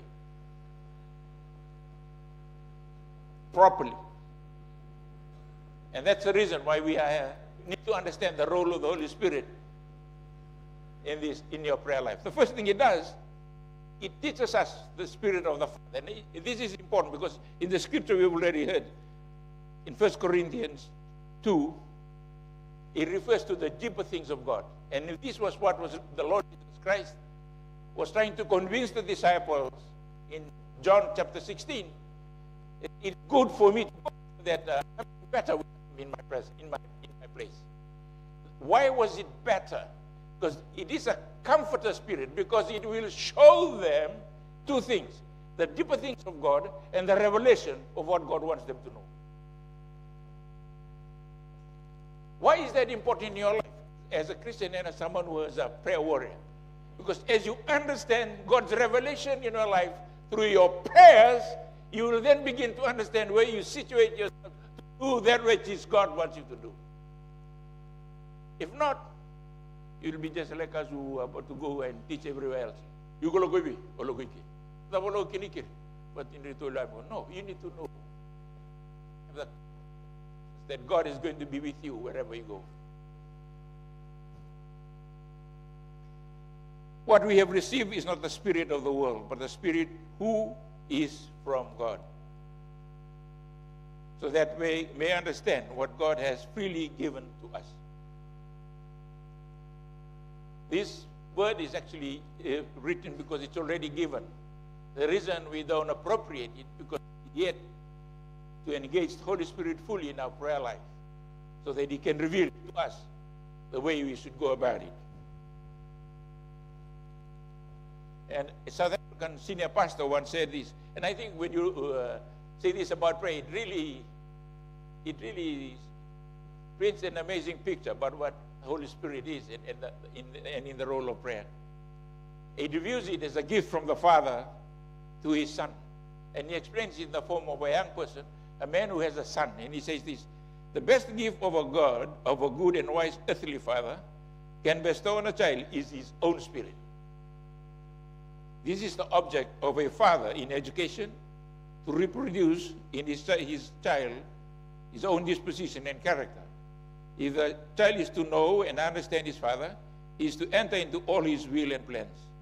If he is to have his highest joy in the Father in him, he must be of one mind and one spirit with him.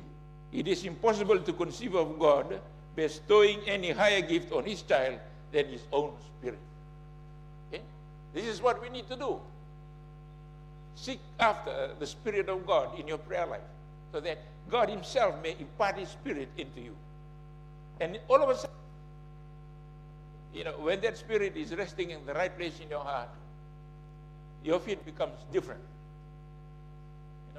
It moves in a different pathway. It's not seen in interesting places.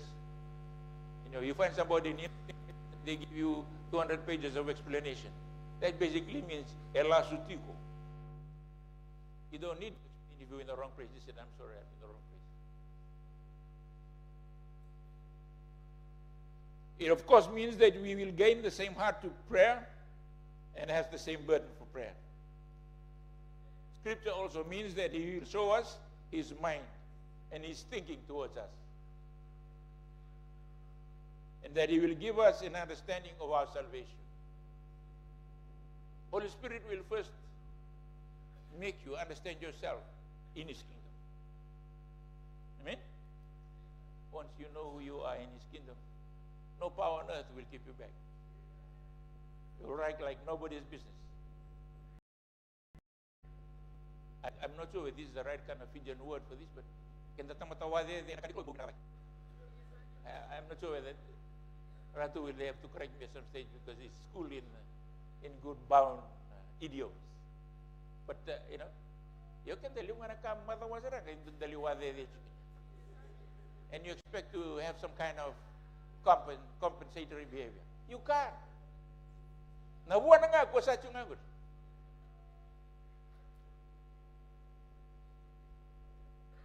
The Holy Spirit conveys to us the Spirit of the Father, and we are unable to pray according to His Father's will. Number 2, He brings to us the Spirit of the Son. Note what I've just said. Spirit of the Father, now the Spirit of the Son. When Gasilot was there, he talked about the intercessor between these two. Okay? This is where it comes from. The Holy Spirit has not only the Spirit of the Father, He has the Spirit of the Son. And this Holy Spirit forms the indwelling Christ in our hearts and mind. Paul's prayer, Paul prayed for the Ephesians, in Ephesians 3:14-21, that God would grant them, according to the riches of His glory, and to be strengthened with power through His Spirit in the inner man, so that Christ would dwell in their hearts through faith. Yeah?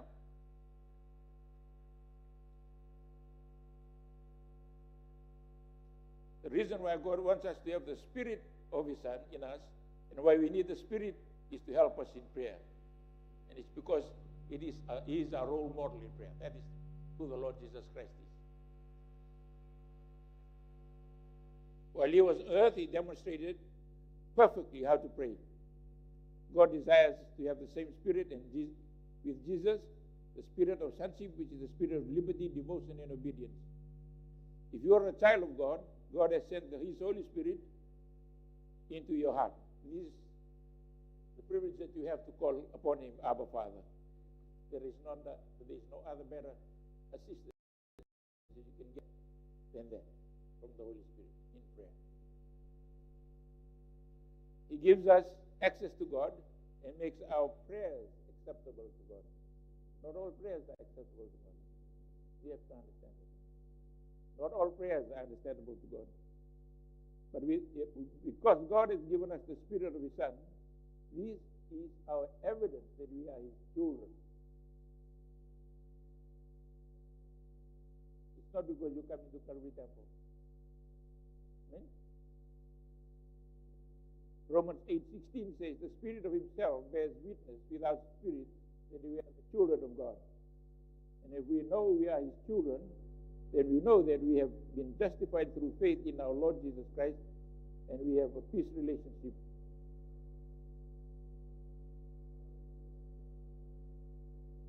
Now, because of this work, the Holy Spirit brings us and helps us feel a new freedom, boldness, or confidence in our spirit to approach the throne of God.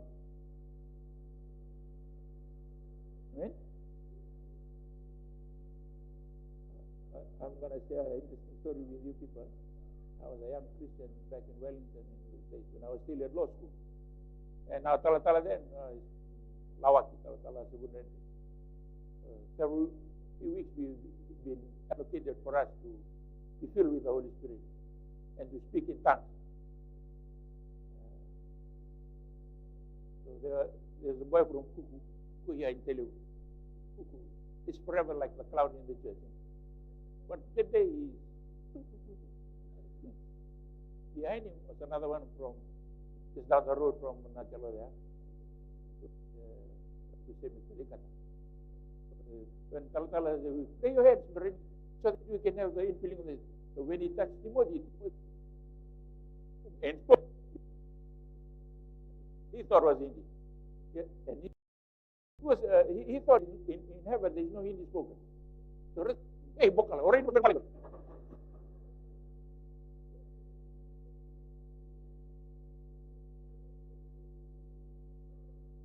Ladies and gentlemen, in heaven, all languages are present.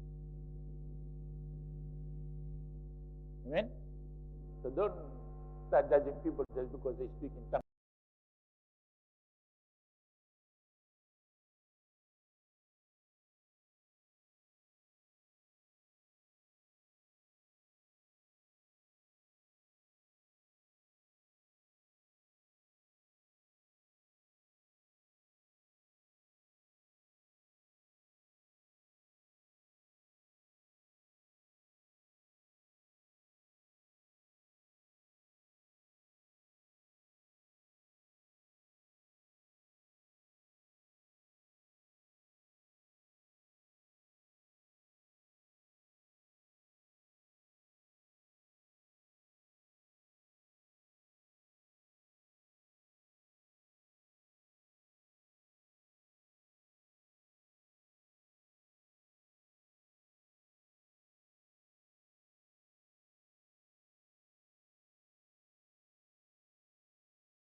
Three, 4 months, very soon.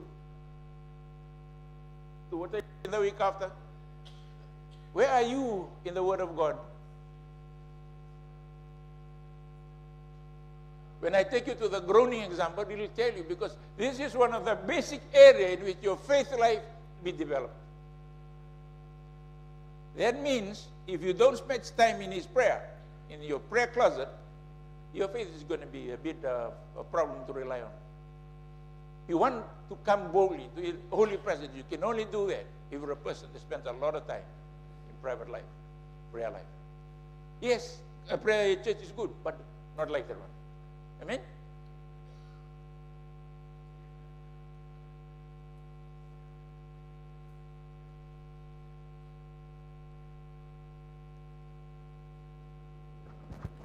So that story about that I was telling you about, in the end, as usual, God answers prayer on time. In trying to tell him that the faithfulness of God to us, he said, David, when you decided, when you were trying out, he knew the kind of house you want. He knew the actually inside plan, the plans. He knew all that. Huh? Yes. And he will give it to you at a much lesser price. And he did. Orang kinamarama. Nakalundurong grabe, elomaniko. Elomaniko at the sharpest point of your need is waiting there.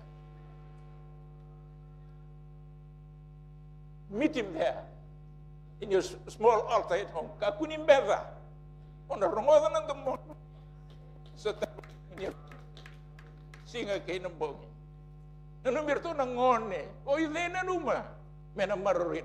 Who's going to protect them? You think government will? No. Courts? No. Teach your children in the truth of the Bible so that when they grow up, they shall not move away from it. I know that's not fashionable. I'm not into fashion. I'm telling you what the scripture says. If we do that, we're going to have bigger problems in the years to come. He intercedes for us. He knows what you need. He's the only one who can put it before the Lord and the God is Father, because He was the one who created it. It's important for us to know that. Help us to pray according to His will. It was interesting in preparing this particular point. It became very clear in my spirit that I should say that He also helps us to wait patiently.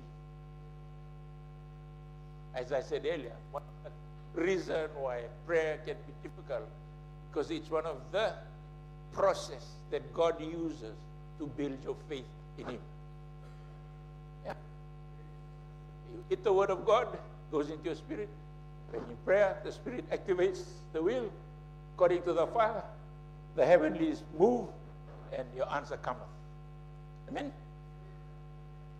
So when you are in that process, don't give up. Keep on saying, hallelujah. Keep on saying it. Start saying it. Start looking at the picture of the thing that you want. That's the power of the Holy Spirit in your life as a prayer person. He will show it to you just like it was yesterday. You know, then you understand what the psalmist says when he said, rejoice in the Lord always. The day God has given you to rejoice and be glad in it. It's because of this power, not because of anything else that you have. In Romans 8, we read that we groan with ourselves, waiting for our redemption. The Holy Spirit feels our groans and also joins us in that groaning as part of His intercessory power before God. Amen? And then to give us the power to wait patiently for the answer to come at the right time.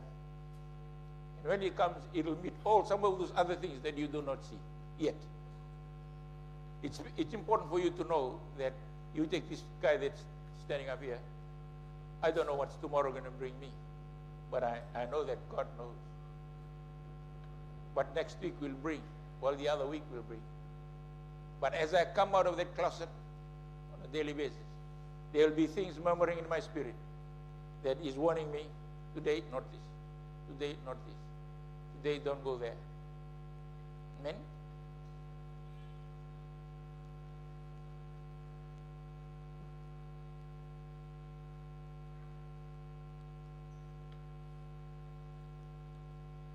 One of the ways in which the Holy Spirit helps and encourages us is He burdens you with a prayer need of someone else or someone you don't even know. Amen? You wake up one morning, I say to my Dormos Laki, X, Y, and Z. It doesn't have to be, no, you don't have to be rang up to pray for someone who's in need. That I always say, my only answer is always been, he or she can only be a person of prayer in the spirit, because for it to be transferred through this different kind of Facebook or whatever they call it. Heavens too, the heavenlies have its own way of transmitting. It needs that you have to someone like me so that I can pray. Amen? Are you reading me or not? Yeah. As you put your thing to the prayer in the presence of God, God will activate other saints to join you in prayer and to bring this up to His holy presence as a fragrance that is sweet-smelling in His presence. The burden is especially helpful in prayer because it puts life and feeling into our prayers. When you start participating in praying for people whose needs you don't even know, it will do something else to your life as a Christian. Okay? That's the love part of your the fruit of the Spirit in your life. Because a lot of us only pray for people we know, family, and the people we don't pray for nobody else. Did you know that? I'm telling you now, if you don't know, you only pray for yourself. But when you start elevating your prayer life into the realms of the Spirit starts telling you. In the city of Suva, there are other saints like you who are pleading before God because of this. Can we intercede the same? And as you do this, what you do unto others will be done unto you. Amen? Everywhere I go and pray, or when I'm involved in mission outside of the church, the church always have this thing about giving me money or food. I don't take it. The reason I don't take it, because in exchange, I want them to commit to something. I said, I'm not taking your money. Give it to the Women's Fellowship. You people have a Women's Fellowship, so give this money to them. But all I want you is to pray for me. Why? Just pray for me, my family. That is more powerful and valuable than any money that any person can give. Some of you don't believe that. Yeah? Imagine that. Eh? Unless if they give me the food, then I give it to those that go with me. Every time I go with people, they give food, they share it. I don't take any at home. So, one, because it's only for us. We don't eat all those food. That's crazy if I were to take it home. Yeah? When I went to Lawaki, they had, I think, 6 or 5 big bundles on taro. And I said, what is this? Maybe I should bring it here for the Saturday market. But there were 4 gentlemen with me. Take it all. And the fish, take it and share it among yourselves. Why am I sharing this with you? Because this is, when you start having a prayer life that is enabled by the Holy Spirit, the priorities of prayer and the things that you want from that prayer are going to change. Yeah? You're not going to be like some people who go there because they're going to give him a lot of money. No. Money is nothing. It's dead. It's dead wealth. And yet some of us are losing their cool because of it. Hello? I came out of my office. Soon after I was appointed president of Kodopila, I saw a person sitting there. Who are you? I am so and so. What are you doing here?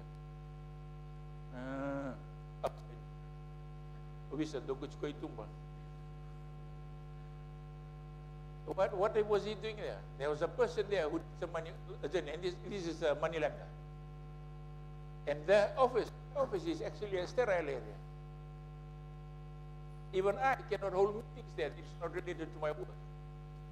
Your money lenders can do tungai dilong.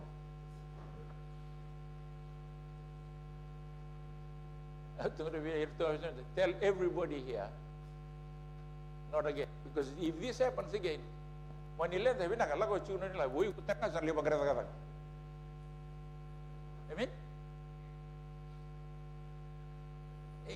I say that example because a lot of us are lost in this idea about money. Tulilo tu, say kita sila kumandabanggo, ibay. Sinirin tu no kami, kung nalibang ko nanumu ka, bay, is go somewhere else, you will get some money. Forget it. God will give you money if you need it. Let me read to you what A.M. Bounds once said. This is a distinguished author, Bible author, pastor, and prayer warrior. The habit of praying is a good habit and should be early and strongly formed. But to pray by a habit merely is to destroy the life of prayer and allow it to degenerate into a hollow and shame-producing form. Habit may form the bank for the river of prayer. There must be a strong, deep, pure, current, crystal life-giving flowing between these two banks. Get excited about seeing God answer your prayer. Pray and live in expectation. Yeah? Keep on confessing to Him. When you are standing on an oath, speaking in your tongues, God, thank you. I can see it coming. Hallelujah. At first, the second thing, it is a speck in the sky. And third, dorlakai because rain is coming. Praise the Lord. If you read your scripture well, God will direct you to all these examples, these in the Bible. And you will understand fully why it is so important for you to be led by the Spirit in prayer. That it should be your accompaniment in prayer. Not just go in and swing out again. Spend time.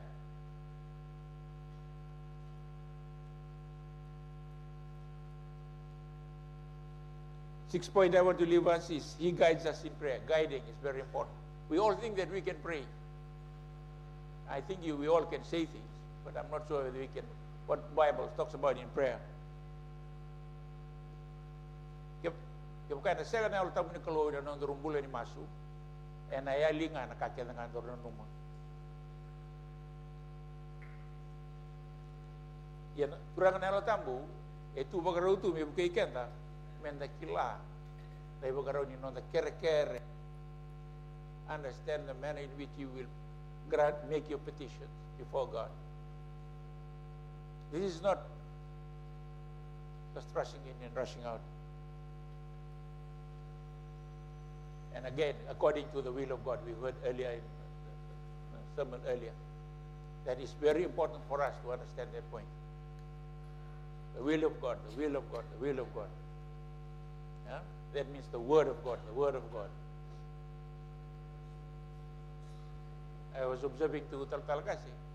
Why is it in this church, apart from the Sunday services, the Tuesday service which is started, in which he is teaching, less than 1/10 of the people who are looking at me come to that thing. Why?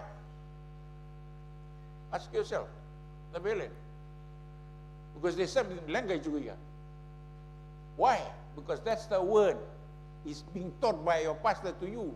You should be running towards that word. May tu ngamin doon na singa ni turang at may bisaw na sote. Siya nga, isikan sote. I've told the people in the men's fellowship, the trouble is fellowship, midang kanakan, ili usar na men's fellowship. Midang natagataga, sanggo ay may ilkuni.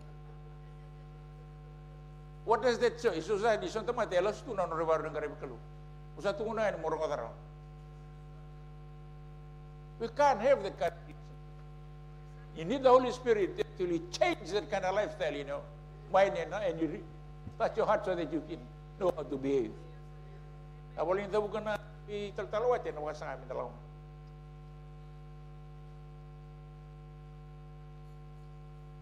The Spirit helps us in our weaknesses, for we do not know what we pray for, what to intercession on our behalf. A guide, it's a guide to our prayer, what we should be praying for. Please, please, please. As we pray in the Spirit, He'll put burdens in our heart. When you start flowing in the Spirit, that's what will happen. It may also help you remember certain promises in the Bible. That forms the basis on which you make your prayer. So this is all operating in your closet where the Holy Spirit is talking to you.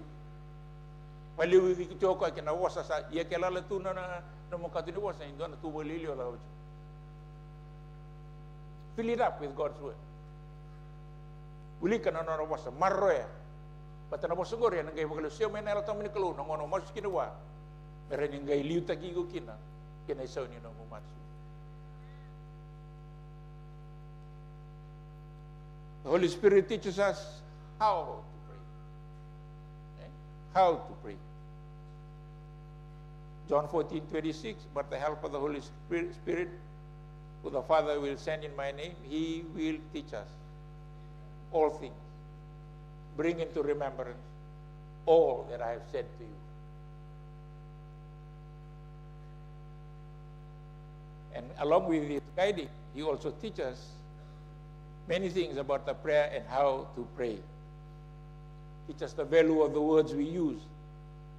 The prayer that needs the backing of God's word. And how to listen.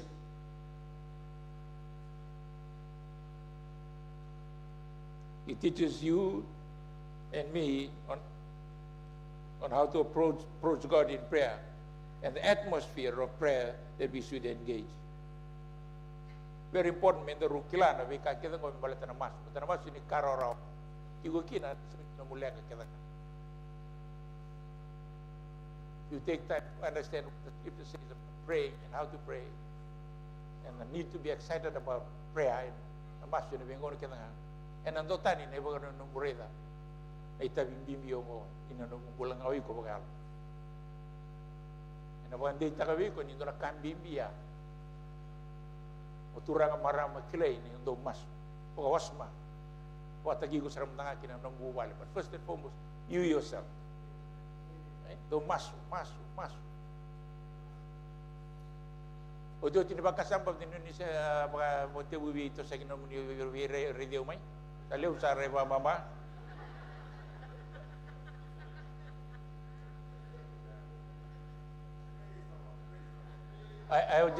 Let me say it in English. I will now end in this point because a lot of you are looking sideways rather than at me. If you have no prayer, strength to pray, that is no confidence or faith or desire, then you need the Holy Spirit to come and strengthen your life.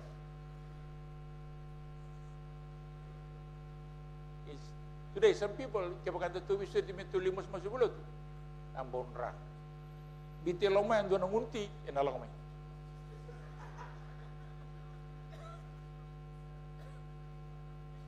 Are na kena balolo pa na bulir ka na kalum. Tamata voli na ti. O waseng atu nindo na ka. O eli tu na mobile da kini bula. Kay don na lingan ni kalum. Don. Gela beti. May nabunuang boy da. Uno po sa dati kikina. Kalawiti ko, ngambiti ko, nandala ni ulo di watu. Naturang ko Jesu Kristo. Nawakan ko niyo, sa may tiyoy kaya. Yalo binakasara. Ako ni wakita. Labi-labi lebo mo. Namaso na uno na wakukot na kikina. Mindende na nung dami siya kandal. It strengthens us. And that's what the Holy Spirit does. This is the confidence that we have towards Him, that if we ask Him according to His will, He will hear us. Confidence in God. The confidence in God will generate our prayer life. The confidence to move in His presence in faith to ask for the unthinkable. Amen?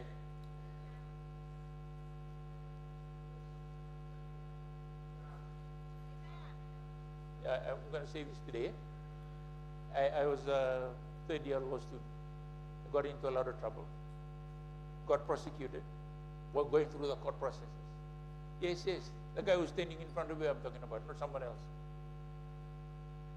Then out of nowhere, I heard that voice. That voice, from that day onward till today. I was lying down. I was trying to explain to our group the other day that trouble, all exemplified on the first day of resurrected Christ. 4 people went to the tomb, all for the wrong reason. Why? Despite the fact that the word says that he's going to no, to silangan na uno ni mati. Learn to understand what God wants you to do. Strengthen you in the things that you want. Go back to my example. Then it's clear to me, please, go into town. I have no money. Going to town from where our flat means walk, doing a big walk, long walk. Not exactly in the mood for walking, particularly when you're going through that kind of stress. Even walking is painful. Hallelujah. Sin is painful anyway. So I was walking down. Out of the blue, someone greeted me. I'm talking to you about the extension of God's hand in the hour of your need. The person that greeted me in Fijian didn't even know me. I didn't even know him too, from a bar of soap. He greeted me by name. I think this guy must be from the occultic world, right? Because they too can have that kind of power sometimes. And he said he was waiting for me for about an hour. I said, what? Much later, when I closer to the Lord, and particularly in the spiritual world, the Holy Spirit operation, to the covenant mentality. And I look back in my life, I said, my God, hallelujah. Why would I turn back on that? It's nothing more guaranteed on earth than to have a closer relationship with the Holy Spirit. Not even your job, no matter what kind of job you have. He said, I will just have a cup of coffee. The cup of coffee, there was no, I don't know whether there was sugar in the coffee. But from the moment we said, I would use Jesus. Oh, well, I tell him, freak out Jesus. But he never stopped. Then after that, he invited me to go to his house for dinner.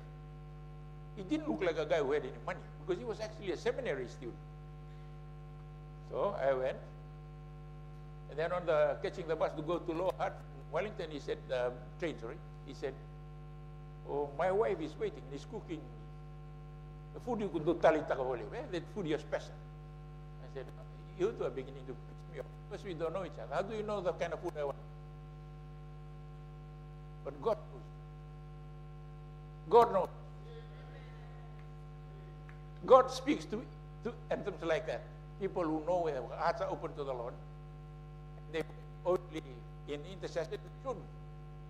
Later I asked them that evening, how do you know me? Taltala said, we don't. How do you know when you come to that corner that I'll be there? Oh, the Lord showed it to me. That even freaks me out further. What? But that's how real the Lord is in your life today. He can do that. By the way, I come, this is where, this part of my testimony will end here. So I come, and this lady from Monilau, she was like one of these bubbly ladies. Eh? See, sir, everything is on her face. You can tell a person na matananga. But it's killing my. This will be the biggest test. What did they have? Snapper heads, lolo in Cavitiol. That's my best food. Ladies and gentlemen, seeking a life of prayer with the leadership of the Holy Spirit is not an option. We're going to a successful life in the latter days. We live at a time when Jesus is coming soon, and he'll come only for those who live in the Holy Spirit realm. God bless you today.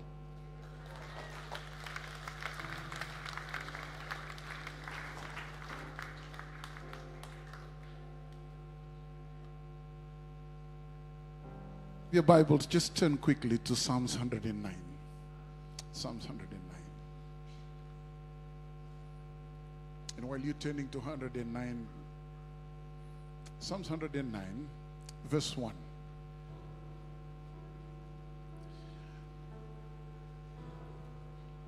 I guess look at this verse. Just I shared this with a few men who I was traveling with last week, and I think I shared it here on Wednesday. Psalms 109.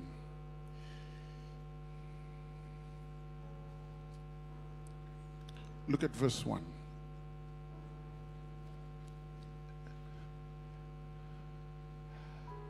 Do not keep silent, O God of my praise. Verse 2. For the mouth of the wicked and the mouth of the deceitful have opened against me. They have spoken against me with a lying tongue. Look at verse 3. They have surrounded me with words of hatred and fought against me without cause. Look at this verse, the verse 4. In return for my love, they are my accusers. I like this last line. But I give myself to prayer. I give myself to prayer. When you have a storm brewing in your life, and you just don't know where to turn to, whom to turn to, where to run to, the experience here, he says, with all of this happening, I am a man of prayer. One of the greatest things that you and I can do is to be a person who's depending on the Holy Spirit and led by the Holy Spirit to pray. He reveals things to you and me.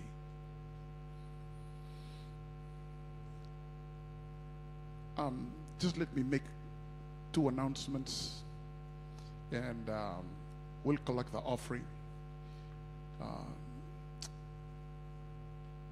This morning, the announcements, just next week we'll be having services, combined services like this, next for 2 more Sundays. Next Sunday and then the following Sunday as well. We'll be having different pastors who will be taking these lessons to us next week. But just when you go this week, just believe God. Take the word that you've heard this morning and just allow that word to minister to you. Can you just grab hold of the hand of the person sitting next to you?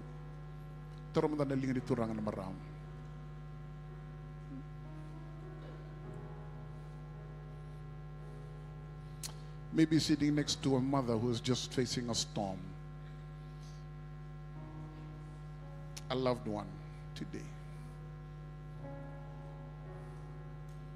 Allow the Spirit of God to pray to you and through you. In Jude verse 20 says, pray in the Holy Spirit.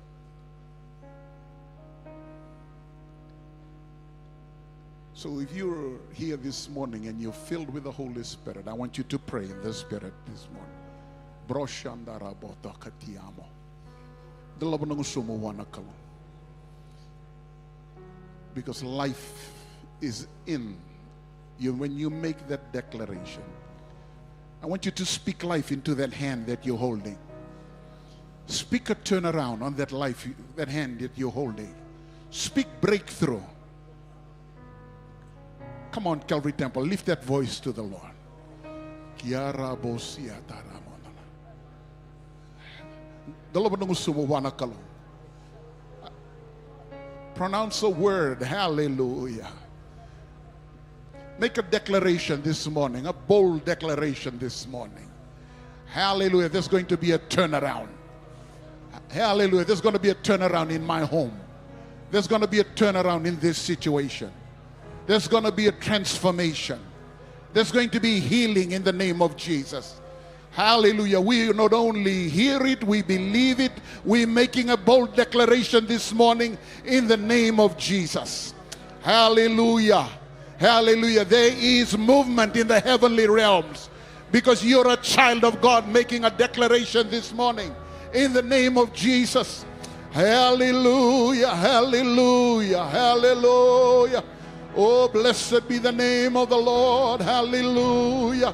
Hallelujah. Thou art worthy, O Lord. Come on, church. Hold that hand and bless that hand this morning. Hallelujah. Hallelujah. A door is opening for that loved one. Hallelujah.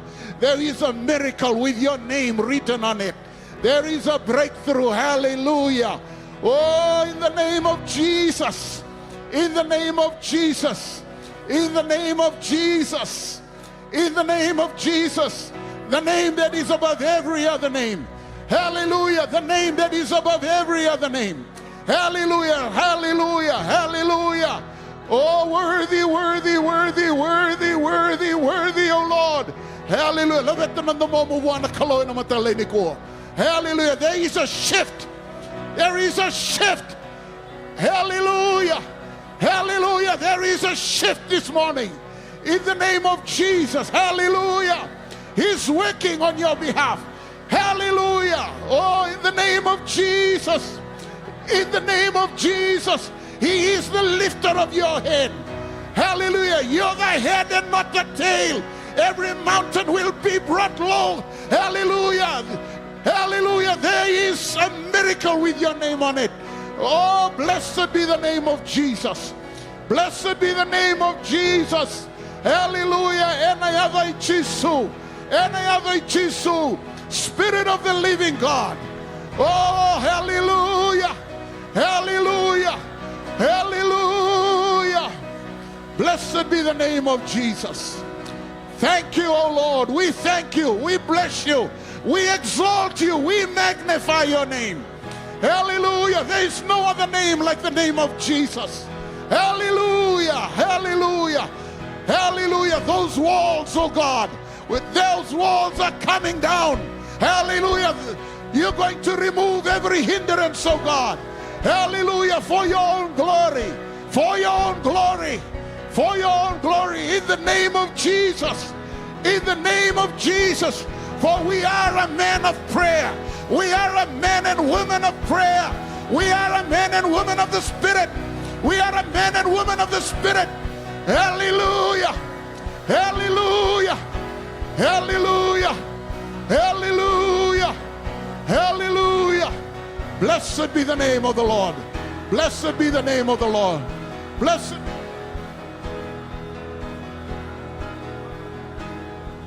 Oh, hallelujah. Hallelujah. Hallelujah. Hallelujah. Worthy, worthy. Come on, lift that voice once more. Hallelujah, hallelujah. Hallelujah, hallelujah. Oh, hallelujah. Let it overflow. Let it overflow. Let it overflow. Let it overflow. Let it overflow. Oh, let it overflow.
Let your love overflow. Holy Spirit, let it overflow.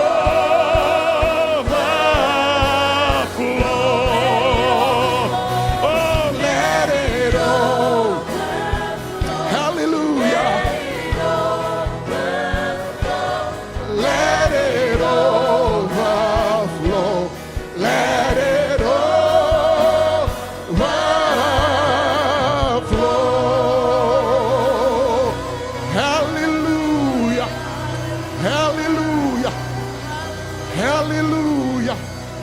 Blessed be the name of the Lord. Hallelujah. Oh, hallelujah.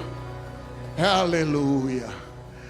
Calvary Temple this week and the weeks before us, before Pentecost Sunday, even after that, God by His Holy Spirit will come and wake you up early in the morning. Let me say this again. This week, next week, the week after, God by His Holy Spirit will come and wake you up in the morning. When He wakes you up, all He wants is fellowship. He wants you in His presence. He wants to commune with you. He wants to have fellowship with you. He's inviting you. He says, come, come. And even if you're a sinner, He's inviting you. He says, come, let us reason together.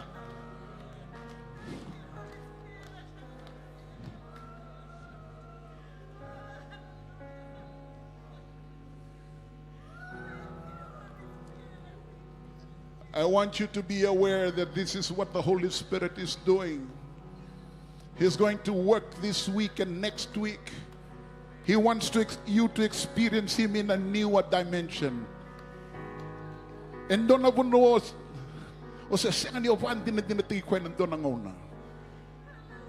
but you're willing to trust Him. You're willing to follow His leading. You're willing to say, Lord, I surrender. I surrender my will to you.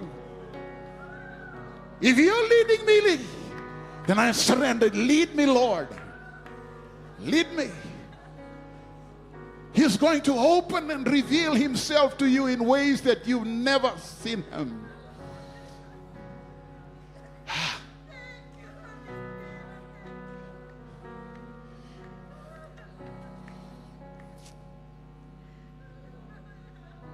Can you put up Zechariah chapter 4? We always quote this verse.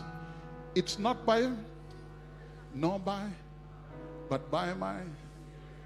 We always say it. Put Zechariah chapter 4. You find that in verse 6.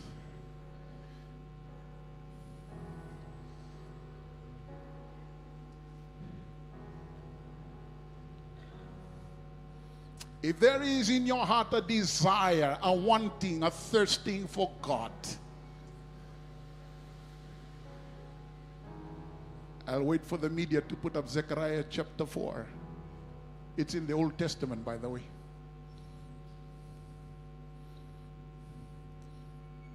Verse 1. Go back to verse 1. Look at what it says. We like verse 4. Look at verse 1. Who came? The angel of the Lord who talked with me came back and what? Wake up. Wake up. Wake up. He awakened me out of sleep. What is he waking you up from? Laziness. What is the Spirit of God waking you up from? Lethargy. He said, he wakened me up. And we like that verse because it says in chapter 6, verse 6, not by might, not by power, but by my Spirit, says the Lord. But let me just tell you, he's waking you up this week because he wants to do something in your life. He wants to do something in your section. He wants to do something in our life as a church. You've heard it from the first one to the second one now. You're hearing it again today. You will hear it again next week. What? The Holy Spirit is what? He's waking you up. And when the Holy Spirit wakes up, he has a plan and a purpose for your life.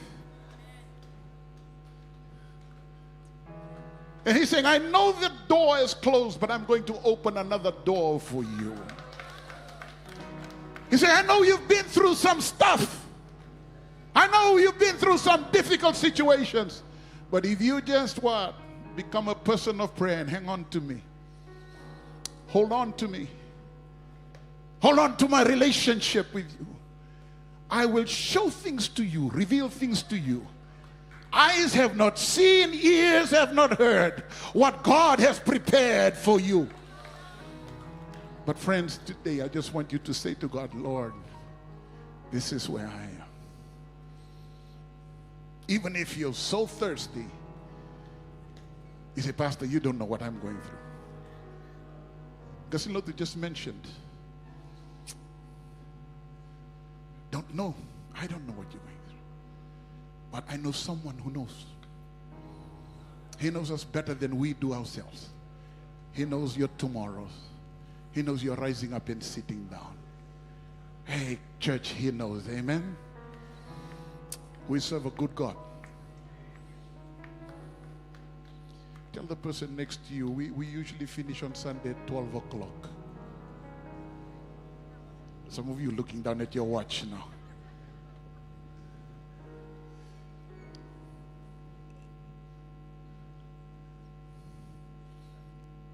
Next Sunday, this week, come expecting.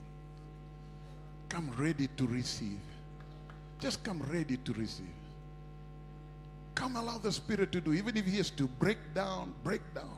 If he has to mold you again, mold me again. He can do it. But there's one thing I've been telling pastors last week, traveling from Nandronga all the way to Ra yesterday. He will never violate your will. If you don't want him to come into your church, he will not. If he doesn't want, you don't want him to come into your home, your family, he will not. Because sometimes we like to guard that spot and we think we know it. No, he knows it all, my friends. He's better than you and me. Hallelujah.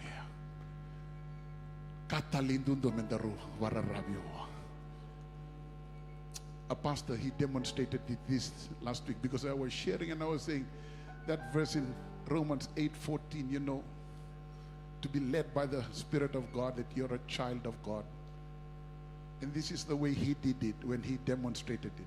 Come, my Paul. Because the flesh will never leave you. As long as you live on earth,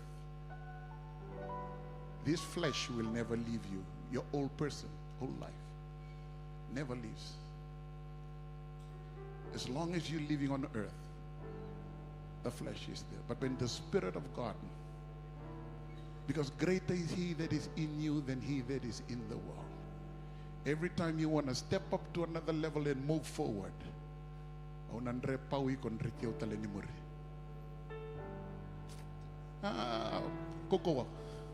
every time you want to move forward, the flesh will always want to put you back.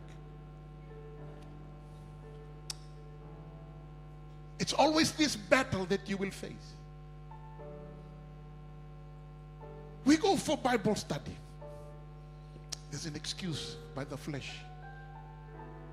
Every time you want to progress because the Holy Spirit wants to reveal things to you.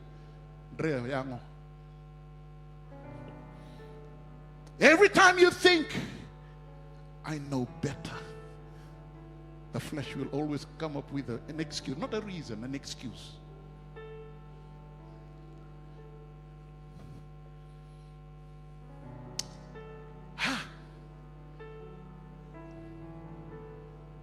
But if you allow the Holy Spirit to dominate your life, He can try all that He wants to.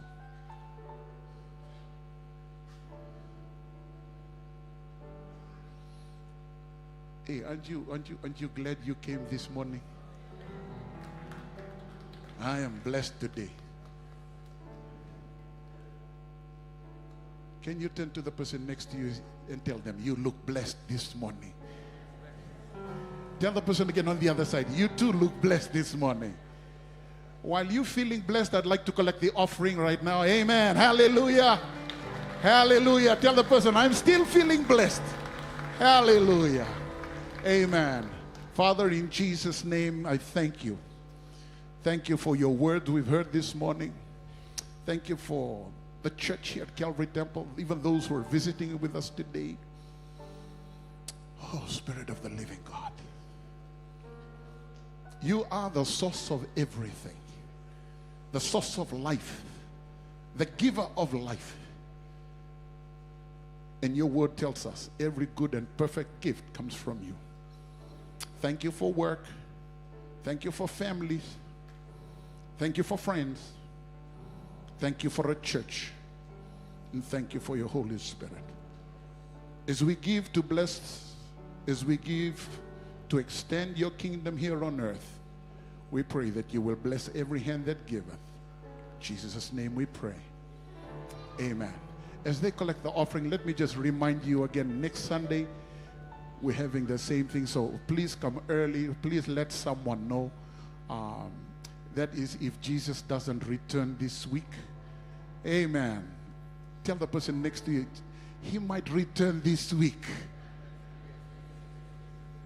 Because if he is going to, the Holy Spirit will be warning you.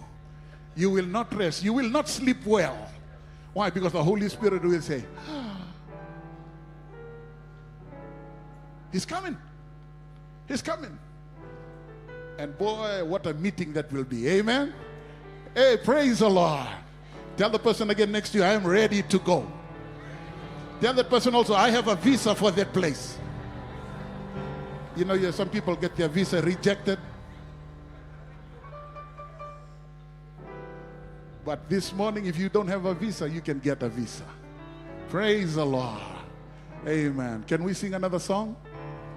What a day that will be when my Jesus I shall see. Oh, when I look upon His face, yeah, who saved me by His grace, and He takes me by the hand and leads me to the promised land. What a day, glorious day that will be. We sing it again. We sing it again. You know what a day that will be. You know, we're here sitting here while, you know, those who, I was just sharing with the pastors. Because, you know, one generation, we were in Ra, and then, you know, a lot of talk, and I was just sharing. We're in another generation of leaders who have come today. But the generation, they've gone on. And they're sitting on the sidelines, and they're cheering us today. And they say, hey, you can make it. You can make it. And they said, yes, that's the key. The Holy Spirit is the key. Hey, praise the Lord. Tell the person again next to you, the Holy Spirit is your key to making it. Amen. What a day that will.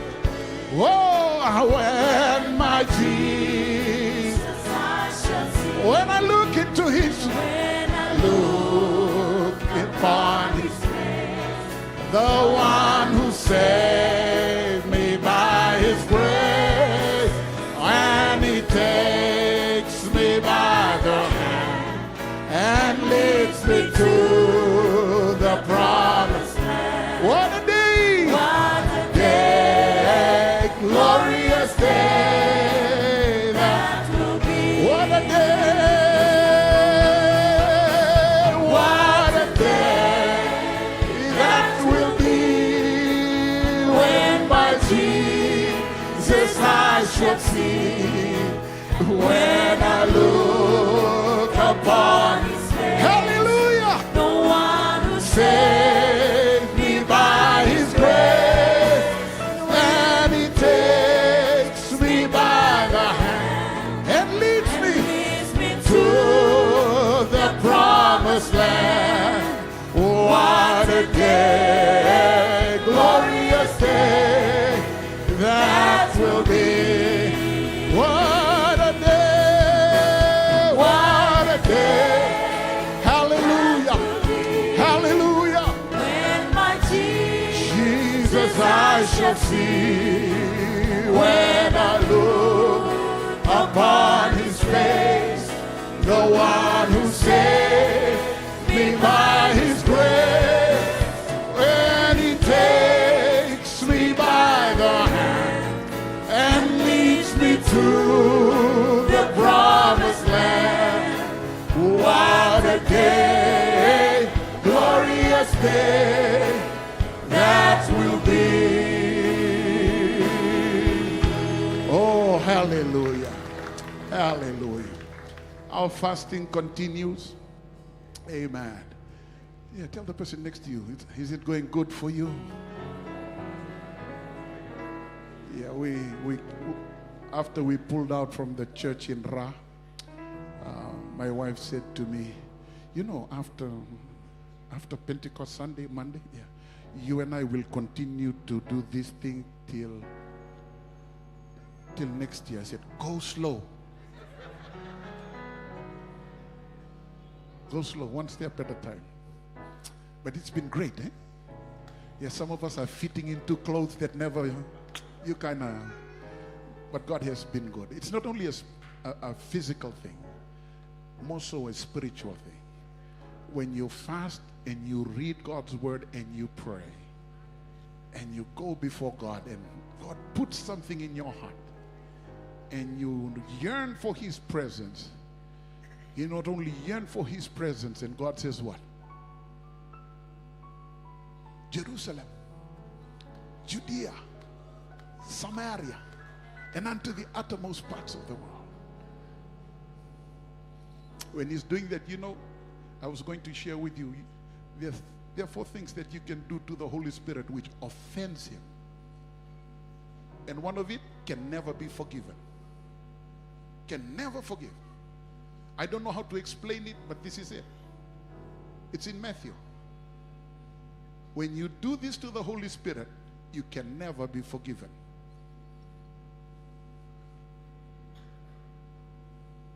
You have to come next Sunday to hear it. I am not going to tell you anything. Praise the Lord. Stand with me this morning, please.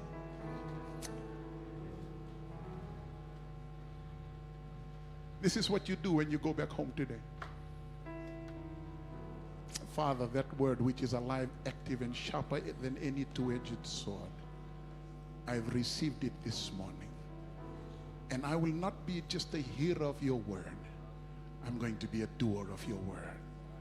And you decide that you're going to live in this word and do it.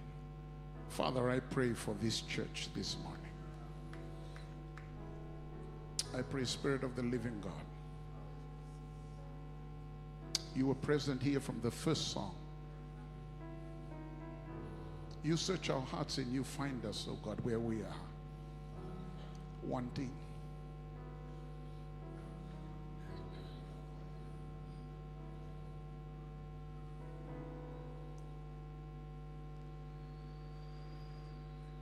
We ask, oh God, this week,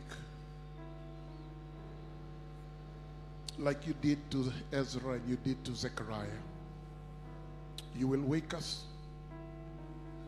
You will draw us into your presence. You will make us yearn for you.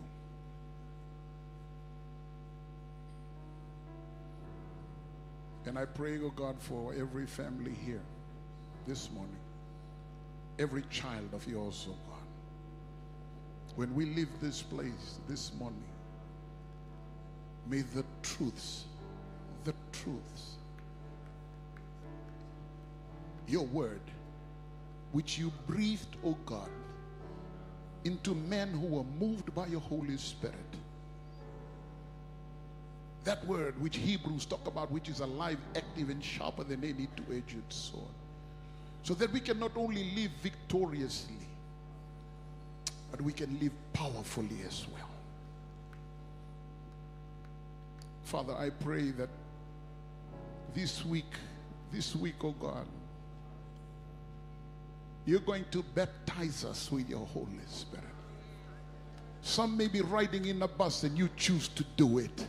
Take away fear and shame in the name of Jesus. And hallelujah, may those who are riding with us hear words, oh God. Hear a language that comes from heaven. And Father, it may be in a car, it may be at home in our devotional time. Lord, that you're going to baptize us. Some you're going to fill again with your Holy Spirit. May your will be done your way for your glory, oh God. But we're desirous, we're wanting, we're yearning. We thank you for that, oh God. For what you're going to do, we're thanking you in advance. But also, God, we thank you for your servants today who've brought your word to us.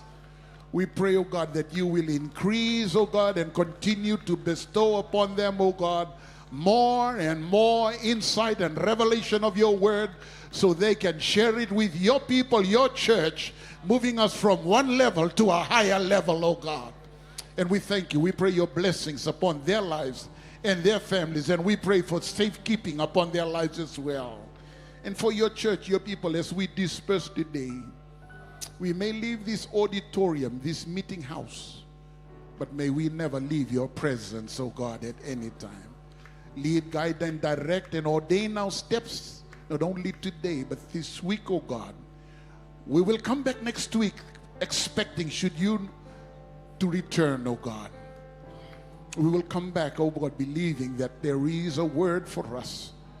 We thank you, we praise you, we exalt and magnify your name. We give you back all the praise and all the glory. Thank you for the choir as well, oh Lord, who is standing behind us, oh Lord. Father, we pray that you will bless these young people. You will keep them in the apple of thine eye, oh Lord, that you will use them mightily, that you will anoint them, oh God, for the times in which we live in. Thank you. We bless you and adore you. In Jesus' name we pray. And everybody said, amen. God bless you as you go. Amen. Amen. Shake one hand, two hands, three hands. Amen. If you're not seated up in the choir and you want to come and sit in the choir, they will sing again next Sunday. Amen. Okay. Au luveni kalau au sambulavo